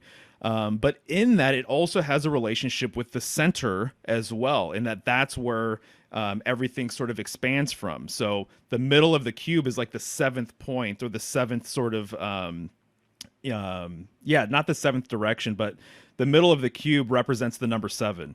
You have the 6 walls of the cube, the 6 directions, and then you have that central point. And so Saturn playing a role, in my opinion, with sort of the symbolic center as well. I think it's interesting that Israel plays a role in the symbolic center for a lot of people as well. It's the pilgrimage location. You know, you have the Dome of the Rock, right? And then you have the foundation stone in the Dome of the Rock. And so that central position always relates to the pole, in my opinion. It relates to the pole, the pillar, the staff, the obelisk, you know, the central mountain, the world tree, all of these different types of things, because it's a point of pivot. The center is a point of pivot, basically. And so the Kaaba cube, the black Kaaba cube in Mecca, is a point of pivot, right? And then you go around the Kaaba cube 7 times. So in one way, the cube symbolically represents like a central stone that you do revolve around, but then it also literally represents the universe itself. And so that's what a lot of these symbols tend to represent. It's the point in the middle, but then it's also the totality literally of everything as well. So that's kind of what I've looked into, you know, with the Kaaba cube and everything else. But so this Saturnian influence, I can see it playing out in several different ways, but then also literally Jerusalem being that point of pivot for a lot of people and being the sacred location and the pilgrimage location for a lot of people, right? And so, anyways. Yeah, no, I think you're, well, again, if you look at their chart, so the 4th house of Israel is Capricorn, right? The 4th house is the home, right? Domicile, cultural values are infused through the home. So there you go. Ruled by Saturn, Capricorn in the 4th house. Sun in the 3rd decan, which puts it in the Capricornian decan. And then if you go up to the 10th house, you'll find Saturn. And you'll find it sandwiched between the moon and Pluto. So I think this idea of Capricorn is really a good fit. If you look at the rabbinical culture, rabbis are almost always old, right? They're almost always like, you know, got a long beard. They're almost always wearing black, which is I associate as the color of Saturn. Exactly. Right? Yeah. So to your point, I think that there's a very strong case to be made that is a very Saturnian culture in a lot of ways. Now, as far Day of the Sabbath, sorry, Saturday, Saturn's that's day. right, Saturday, right, exactly. The history of Israel is really fascinating, you know, because you have this like period of time where like the Romans are there, right? They go in and, you know, they destroy this temple, right? And then theoretically, there's this diaspora. That's the story that we're told. Yes, right. What happens in between all? I mean, that's a long time ago, right? A long time ago.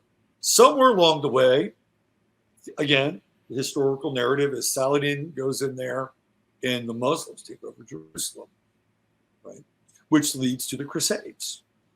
And the Crusades come in, eventually Richard the Lionhearted, you know, slaughtered a bunch of people, and he and Saladin become buddies. And they actually like carve out an agreement to share Jerusalem. That's really what happens. Like, okay, well, we'll allow you to be here just as long as you allow Christians to be here. That's how it went down. But there's really no, I mean, if in that region, we're talking about the Fertile Crescent now, if there are practicing Jews in the Fertile Crescent, right, there is a period of time where they are cohabitating with people outside of their religion, right? They're cohabitating with Muslims. They're cohabitating with Coptic Christians. Right now, we're into the story of Palestine, and what's fascinating is that if you look at like Hitler, or you look at Napoleon, like theoretically two of the greatest conquerors of so-called modern world. We'll throw Napoleon. They did not go to Jerusalem. They went to Egypt, right? That was their pilgrimage. It was not Jerusalem. And what's fascinating, if Hitler was all that and vilely anti-Semitic, he could have easily just, had a couple of his bombers take off from Tunisia and just go bomb the shit out of Jerusalem and put a big middle finger into this whole idea of this world that would ultimately become, the repatriated home of the Israelis, right? Didn't do that. And I always found that fascinating. So there's and people will say, oh, this has been going on for thousands of years. Not really, right? You had an intense conflagration, theoretically, with the Romans, burned the temple down, diaspora, some people left, and a lot happens between then and 1948, right? A lot happens. And a lot of those people cohabitated.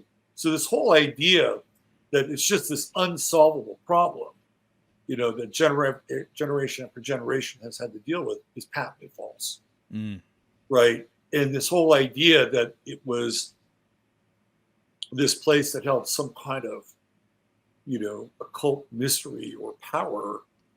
Well, Egypt was a lot more of a draw for Hitler and Napoleon than Jerusalem was. But to your point, getting back to your point, I do believe that when Israel was repatriated by the Zionist Congress, who had cut the deal with Lord Balfour, right, that is a very Saturnian deal. Because they're dealing with, theoretically, somebody in the hierarchy of the British government, peerage, and nobility, right? So Saturns are always hierarchical. So they're cutting this deal with somebody who's closer to the top of the pyramid, even though he has no real right to, necessarily give the land and have these other people dispossessed. So, yeah, man. I mean, I think you make a really good case for the development of a Saturnian position on the planet. It wasn't always that, right? But it became that.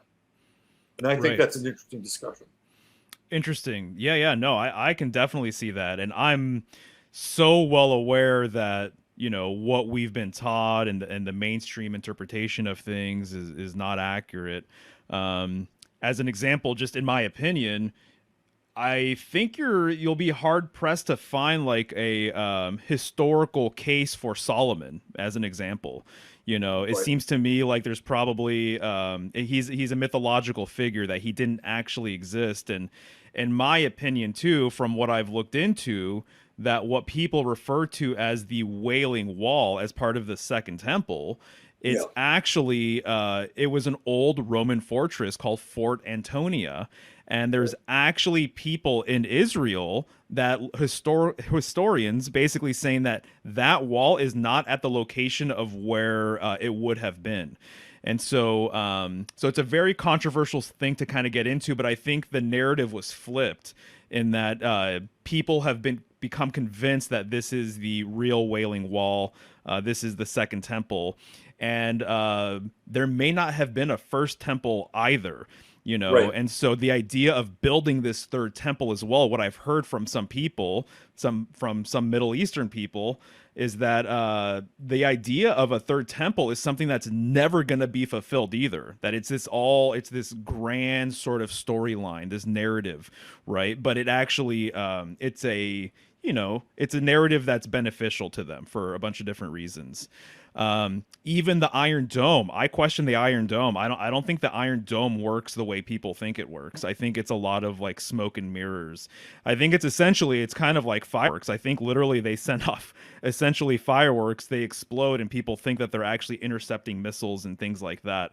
And so I think that's a bit of sorcery as well. And I have to be honest with you too. I think even a lot of Israeli people, it's like they're some of the most programmed people around as well, you know. Well, they're programmed through trauma, right? They're programmed Yes, through trauma. absolutely. Yeah, Yeah. yeah. So there's so many things going on there that I'm not really I'm not buying personally, but it's a fascinating just weave and rabbit hole that seemingly never goes away, you know. No, And it, it's become, a major talking point in our world, in our yeah, culture, and the amount of uh, power and influence and capital that has been managed to accrue since 1948 is like almost breathtaking in scope. In a lot of yes. ways. Yeah, yeah, absolutely. 100%. You know, the one other thing I wanted to talk about too, because I see it in a lot of symbolism connected to Judaism and everything else. But Gemini, I see so much Gemini symbolism as well. It's really, really interesting. I think of, again, whether this temple even existed or not, but the twin pillars, you know, that are classic with drawings of Solomon's temple. I Right. think is interesting. The Star of David. I know I just brought up the Saturnian sort of aspect with that, but then you also have it's an upright triangle and a downward triangle. To me, that feels like Gemini symbolism. Mhm. Um, and even literally, I think of Gemini being ruled by Mercury, and I think of the Kabbalistic system, you know, being hermetic, and there's a lot of mercurial symbolism, you know, within Kabbalah and things like that. And so that's another sort of influence that I see very strongly. And I kind of made the case even that, you know, in the tarot, the fourth card of the major arcana, the Emperor, corresponds in many ways with Christianity. It corresponds with Aries and this Lamb of God, this sacrificial sort of lamb idea, and then Christ being crucified during Aries season, and all these different things. It corresponds with the cross. Again, it's the fourth card of the major arcana. I see the fifth card of the major arcana, the Hierophant, having eerily a lot of symbolism connected to Islam as well. The number 5 in Islam is pretty interesting and important. There's 5 pillars of Islam. The fifth one is their Hajj, their pilgrimage. And then, funny enough, I see a lot of symbolism in the sixth card of the major arcana corresponding with Judaism. So it kind of makes me wonder if the fourth, fifth, and sixth cards of the major arcana relate to the Abrahamic religions in some way, shape, or Well, form. that's a really great call. I mean, yeah, I mean that sixth card is the Lovers, which is Gemini, right? Like you have Yeah. the masculine, the feminine, and sort of the potentiality of what is before what one makes a choice with, Hmm. right? Like I could totally see that. The other thing, because I kind of knew where you were going with this, and the mercurial nature, right, of Judaism, and even to a very large extent, people who are Jewish, right? Yeah. Oh, yeah. If you're Jewish, and by the way, if you are Jewish and you're watching this, this is not a blanket statement or assessment of how you fill out a census. But if you're Jewish, like you could either go, well, I could go other, or I could go Jewish, or I could go Caucasian, right? That's very Gemini-like. Like it's very mercurial. Like for some, like if you're theoretically black, right, you're black. Like Caucasian, Caucasian, Asian, Asian. Right? You can always hit the other or whatever.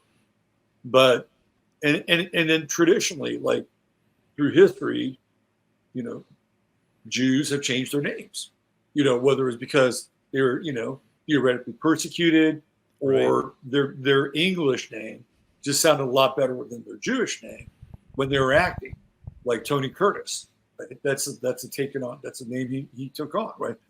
Clearly, it's not his name; he's Jewish, but it's like Myron, Schwartz or something like that. Right? So again, that dual persona, that person that like, okay, well, I'm going to flip my name either because it'll benefit me in Western Anglican culture, right? Or it allows me to escape the past, or it just sounds a lot better up on a marquee, right? That's that mercurial nature as well.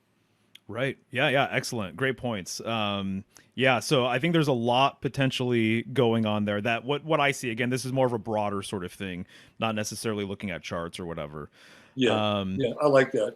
The other thing too, right, is like over the years, you know, um, the Jewish people have been often referred to as rootless cosmopolitans, right? Which is very mercurial, yes. Exactly. and kind of always on the move, right? Always Exactly. on the move. I'm Yeah. glad you brought that up. 100%. That's one of the things I've thought of as well. This the wandering Jew sort of idea, the traveler, the wandering people. Um, as it relates to Gemini, something I wanted to bring up as well, and then perhaps we can wrap it up here. But I love to get your feedback on this because I saw that you did a show not too long ago about George Floyd, and this is something that I've kind of not avoided talking about necessarily, but I haven't mentioned it on my channel. I try and keep things a little more sort of streamlined here, I guess, with symbolism as it relates to astrology. I don't really get into world events or anything like that. But something I could not ignore years ago is how much Gemini symbolism was baked into the George Floyd incident. Did you pick up on that by chance? Oh well, I'd like to think that I was the first person to really break ground on that because I Oh, have a really? thing with yeah, I have a thing with Gemini. I have this interesting association with Gemini, and I'm able to spot like Gemini patterns really, really well. So can I walk you through it a little bit? Oh, please. Yeah, I've got notes here too. I recently talked to a podcaster about some of it, so it's like fresh in my mind, but it's pretty mind blowing when you look at all of the sort of coincidences there with Gemini symbolism. But yeah, please. So it all really starts on May 25th of 2016, Oh yeah. which is the Queen's birthday, Hmm. right? Who dies on May 25th, 2016? I don't know. Oh, good. Prince. Oh, okay. Prince. What sign is Prince? I'm not sure. He's a Gemini, Ah. right? Where does he come from? The Twin Cities. Ah. Okay. All right. What was he known as? The Purple One. Right. Ooh. Okay. What was the name of his first band? The Revolution. Mm. The death of Prince on May 25th, 2016, is, in my estimation, a ritual sacrifice. And these things happen, right? Like, the death of Kennedy, whatever you think of Kennedy, is a ritual sacrifice, right? It's a kill king sacrifice. It's the end of Camelot, and it's the beginning of something new, right? So Prince winds up being killed on that day. All right. So we move forward. All right, we move forward to the day after the election in 2016, and Hillary Clinton loses to Bill Clinton. I'm sorry, Donald Trump. She's up there with Bill Clinton. What color is she wearing during her concession speech? She's wearing purple. Mm. Purple. And as soon as I saw that color, I'm like, the color revolution is on. They are signaling where this is all going, right? So in order to get to George Floyd, you have to get through Ahmaud Arbery, right? You have to get through all these other deaths that happen along the way. And eventually they all kind of lead into George Floyd. Wow. Right. So George Floyd, if I'm not mistaken, is supposedly killed on May 24th, right? 25th. So I'm sorry, it's April 25th is when Prince dies. He dies on April 25th. That is the Queen's birthday. Gotcha. George Floyd dies on May 24th, which is under the sign of Gemini. Right? So where is he killed, theoretically? Minneapolis. What is Minneapolis? The Twin Cities. Right. Right? There's this guy named Steven Jackson, who's a former professional basketball player, who comes out like a day or two after, the George Floyd thing happens. It says, he's my twin. I'm like, okay, this is like nuts. It's like nutso. Like all this Gemini and twin energy. And then in memoriam of George Floyd, they flood the world with purple light. Right? Oh, like you can look at images of purple light and George Floyd. And as far as England, they're flooding like the streets of London with this purple light. And it's the same purple light that I remember experiencing in certain places after the death of Prince. He was the Gemini. And Prince also, he did the soundtrack for the first Batman movie. And there's a famous video called Bat Dance, where he plays a combination of the Joker and Two-Face. Like, again, this really strange kind of Gemini projection. So all this Gemini stuff is just loaded to the gills. Then we hit the summer of Floyd. And this is where the revolution takes place. Like we are undergoing a color revolution.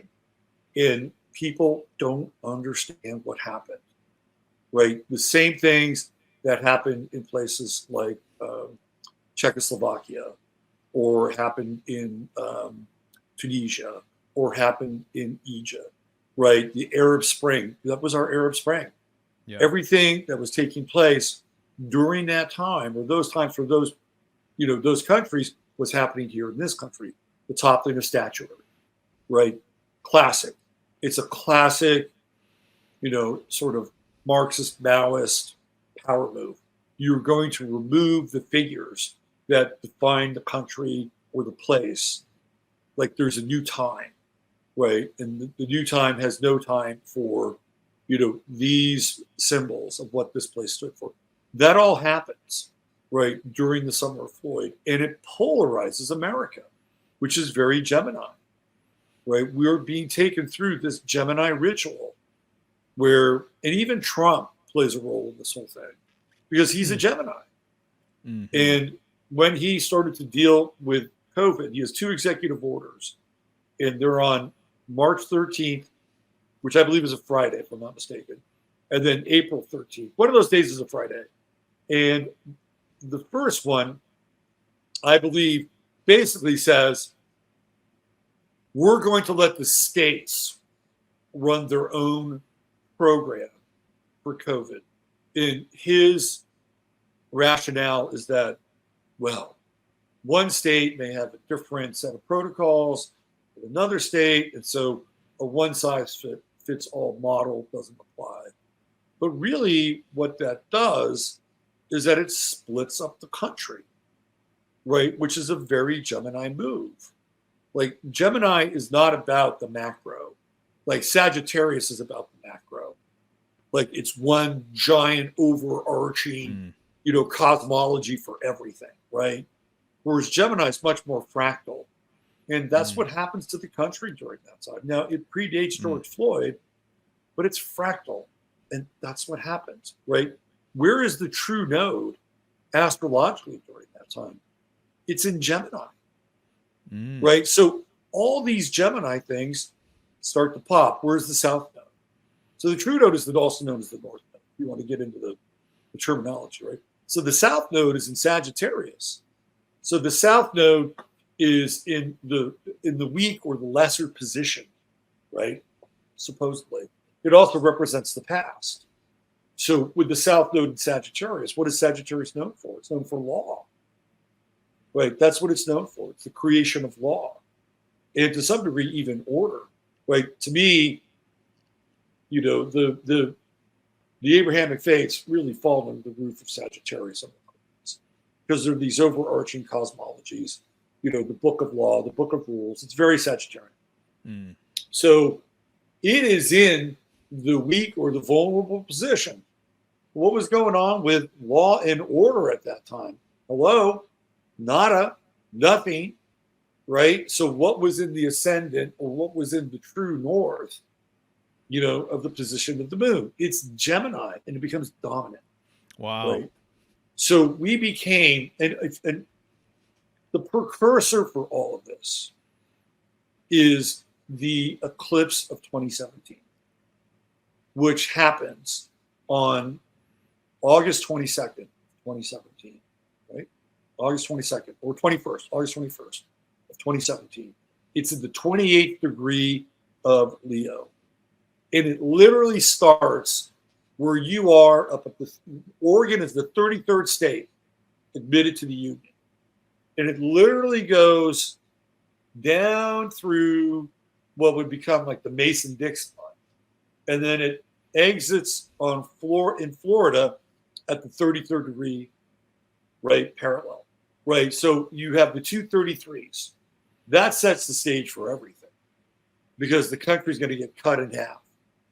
And everything that happens during that whole George Floyd super Gemini ritual is about cutting the country in half. Right. You know, you're to the black or white or straight or gay or left or right. It really just becomes bifurcated. Right. And and I started to see all these patterns very early on. And it gets into a larger pattern of Gemini, which starts with John F. Kennedy, who's a Gemini, who gets killed on 11/22. Wow. Right. You get the Gemini symbolism of 11 and 22. 1963 in Dallas. If you look at the word Dallas, you have the D, right? And then you have the S, and then you have the two A's on either side, and the two L's right in the center, which look like 11, which look like the Twin Towers in New York City, which fall on 9/11, 2001. What's going on with that? Well, Saturn's in the sign of Gemini. So is the moon. So now we have more Gemini symbolism, right? Who is the mayor of New York at the time? Rudy Giuliani. What's his sign? Gemini. Boom. Wow. Who owns the World Trade Center? Larry, what's his name? Right? What sign is he? He's a Gemini. Right? You know, Donald Trump, Gemini. Who's the president at the time? You have George W. Bush, who is the son of George H.W. Bush. So you have the two Georges. What sign is George H.W. Bush? Gemini. Now, the weird thing, Larry Silverstein. So the weird thing about Larry Silverstein, again, this gets into the Gemini symbolism, so you'll dig this. So Larry Silverstein was in a bidding war with his brother-in-law for the whole World Trade Center complex. So you even have like the Gemini symbolism between these two guys. Well, so he's his brother-in-law, but his brother-in-law, he and his brother-in-law used to do real estate business together. And his brother-in-law peeled off him because he didn't like him. So now they're in this bidding war for the World Trade Center. The two, like brothers, right? And what happens? Well, Larry Silverstein's brother-in-law like drops out, kind of at the last minute. Not too much, but they're pretty far down the line with the bidding process. It's just the two of them. Then he drops out. So Silverstein gets the Twin Towers. He's a Gemini, right? Was in a bidding war with his brother-in-law, more Gemini symbolism. And then what happens to the brother-in-law? He dies shortly thereafter, right? Like this guy had pretty good health, but he's gone. So this whole Gemini thing is nuts, right? It's totally nuts. And I think it is the thread and the theme of everything, right? When you get into it, right? When you get into this Gemini magic, it's everywhere. Yeah. And even with Freemasonry and the black and white checkerboard and all that stuff, there is something about this idea of Gemini which is crucial to understanding this realm. Right. I totally agree with you. I'm right on board with that for sure. So a few things I just want to add. That was great, by the way, and I'm not surprised that you were on it with all of these different things. There's this great book called At the Center of the World by this fellow named John Michel. And one of the things he said was that he really gets into a lot of regions and empires that had a central location that was their sort of symbolic point of pivot. And he talks about how they would basically structure their empire or civilization. A lot of times they had a north, south, and east, west road, basically. And so they were in the middle of this big cross. But one of the things he said, this gets into this science called centrography, which is locating the center of any given sort of landmass or region or island. You're not going to Target, are you? No, I'm not, but we could, though. Well, Target's based out of Minneapolis. Oh, dang. Nice. Yeah. There's other things that we could have brought up with that. That's fascinating. There you go. Yeah. And now you're talking about the centrology, right? The center point. Yes. Of that symbol. I'm sorry. I just had to jump. No, that's freaking fantastic. Target's a whole weave, too, symbolically on it. There's so much going on there with Taurus and stuff. And so, which is right next to Gemini. But so what he said, though, was that it wasn't uncommon for ancient kings to have this quartering system of the land, north, south, east, west, and that what they would do is they would pit different sides against each other. So either east, west, or north and south. And I'm like, holy shit, when I heard that and I read that, I'm like, that's pretty amazing. The north versus the south. How many different examples are there like this? Civil War, black versus white, all this other kind of stuff. So I thought that was fascinating. It makes me wonder if some of the north versus south stuff is just not this replay of this ancient technique that these older kings used to do. So that's kind of curious. The other thing that I picked up with the George Floyd situation, the Steven Jackson thing, he said this multiple times that we were twins. In this case, there would be a good twin and then a bad twin. One twin that was successful in the NBA, and then George Floyd being the evil twin, the dark twin, if you will. But the kicker for me was knowing ahead of time that there is this relationship between brick symbolism and Gemini.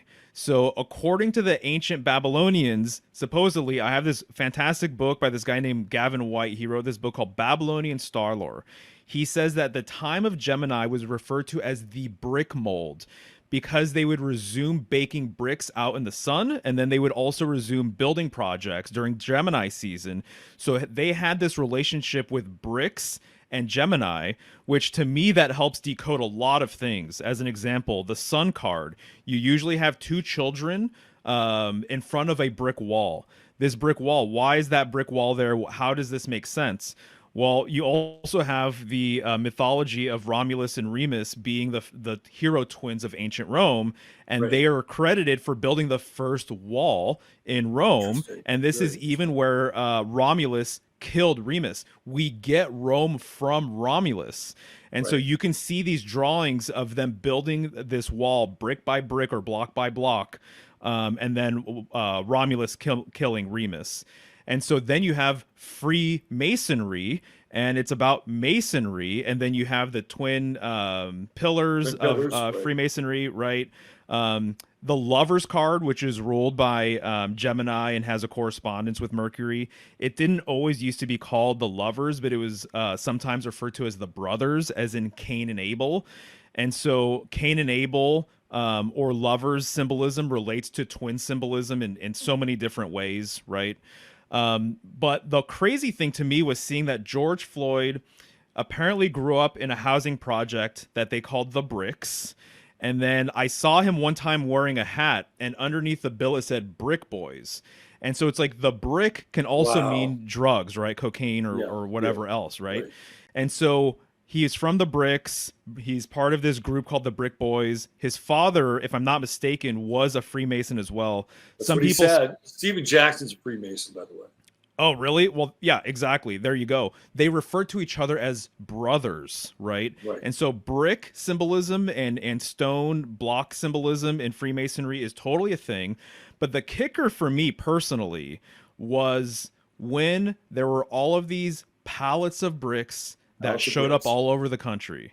And Right. I'm like, holy cow. I'm like, this is like a full weave with Gemini Yeah. stuff. It absolutely blew my mind. That is that. Now that is a really great like capstone to all this, right? Like the whole Yeah. brick thing. The That's whole brick thing. that's Yeah. fascinating. Yeah. So I was already picking up on the brick thing, and then I noticed that and I'm like, well, there you go. And then also I have to say, the most famous photo of George Floyd is him in front of a brick wall. And that's all there is, just bricks right behind him. Right. Yeah. There's another one of him which is less well known, but early in the days of the George Floyd decoding, it's him at this nightclub that both he and Derek Chauvin worked at, right? And it was this nightclub that went out of business. They were doing a lot of like selling of drugs, money laundering. He was one nightclub, and George Floyd was a bouncer there. Right. And behind him was a picture of like Corona, like the Corona beer. And of course, we were all in lockdown with coronavirus. Right. And the other picture, I think it might have been Kobe Bryant. It might have been Kobe Bryant in that picture. And Kobe had just died the year before, right? So it was kind of it was either Kobe Bryant or LeBron James. I can't remember which one it is. But the Corona one and one of those guys was really prevalent in that picture. And their being in the picture, oh, it was LeBron. It was LeBron because he's the king, King James, right? And Corona, the crown. And we were going through Corona. And I think that George Floyd and LeBron James also shared the same tattoo, if I'm not mistaken. Which is I believe it's a monarch, and it's a symbolism for Boule. So they both shared the same. So now that I think of it, it was Corona, LeBron James, King James, the crown. So gotcha. Yeah.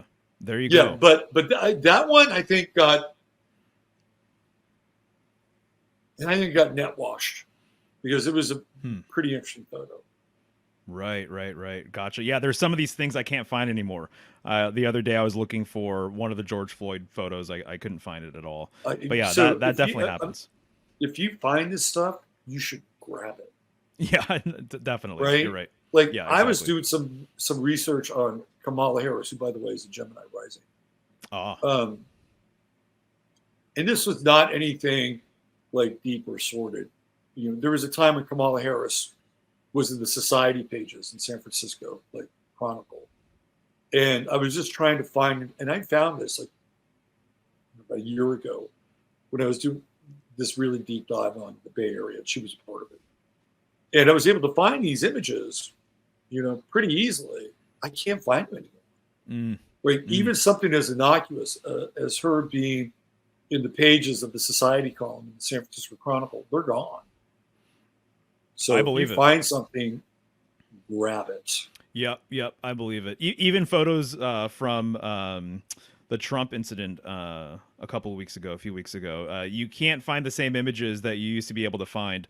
I had a buddy I was talking to about it. I'm like, have you seen his ear? Did you see his ear? Look at his ear. Even, photos of his ear later that week or whatever. And he had a difficult time finding it, but I don't know what the deal is with that. I haven't tried to look for it myself, but I'm like, I would think that that would be really, really easy to find. But I'm sure it is all over Twitter, but maybe if you do a Google search, it's not readily available. But no, I'm right there with you. So what do you think of the idea of two Trumps? Oh, I mean, I'm not opposed to that like at all. All of these figures, the whole idea of there being people being switched out, people kind of cosplaying Trump or cosplaying Biden for a little bit. There being multiple actors, things like that. I personally am not opposed to it. I haven't looked into maybe that specifically. I have looked into all sorts of other things with him, years ago. Also to gender switches and things like that, at birth or early on, I think is kind of common. So I personally wouldn't be surprised. Is that a Well, thread you're pulling at right now? well, I mean, so a lot of people say, well, how does his ear heal so quickly? Well, Oh, maybe it's a different guy's ear. oh, interesting. Right, right. Yeah. I mean, with a lot of this stuff, I mean, I just think this world is way more bizarre than probably what we even think. Even the people who are far out in the way they think about things. So, You know what this reminds me of? Like this gets right into the Gemini, like right into the freaking heart of Gemini. This reminds me of the Prestige, mm, mm-hmm, yeah, yeah, totally. I mean, yeah, exactly. right? For anyone who hasn't seen it, that's worth checking out. Yeah. Right, right. And it's almost like Trump has this prestige moment when he pops Mm. back up. But how does it get pulled off? Well, it might be revealed in the movie The Prestige. Ah, nice, nice. Right on. Well, we'll end it at that. Robert, thank you so much for hanging out and weaving with me here and filling people in on what's going on with your Harvest Moon event. If you want to let people know where they can find you and register for that before we bounce here, please do. So if you follow me on Twitter, it is the sign up is pinned to my profile on Twitter. I'm AstroPhoenix9 on Twitter, and hopefully I'll send Mario that link, the sign up link, and Mario just put it into the show notes here. You can just go there. Yeah. And there also, if somebody is interested in sharing a room, I have somebody who can coordinate that. His name is Tom Jordan, and we've had people share rooms before. So don't let the cost of the room or whatever. Also, the room's not that expensive. I mean, it's basic average room. I think it's around 145 or something like that. And also, if you're mobile and you have like a mobile home, or you have like a camper or something, there are plenty of places that are around the area with full hookups right by the Guadalupe River. So, if you want to just do that, you can do that as well. Awesome, awesome. Right on. Yeah, I'll put the links in the notes here. And obviously, I'm looking forward to the event, looking forward to meeting you in person and all of that. So it should be a good time. Thanks again for just being here today and all of that. And I love the way you think with everything. And if people are interested in readings and stuff like that too, obviously they should reach out Yeah. and get in touch. But And I just want to say go thank you ahead. for having me on as well. Yeah. And I love your 40,000 foot view on things, because it just keeps the space open, and allows for people to kind of swim in the kind Hmm. of the symbolic waters of what these things can potentially mean, but can also kind of stand on their own, right? Hmm. And then you can have your own numinous relationship with whatever they are. So I really appreciate that.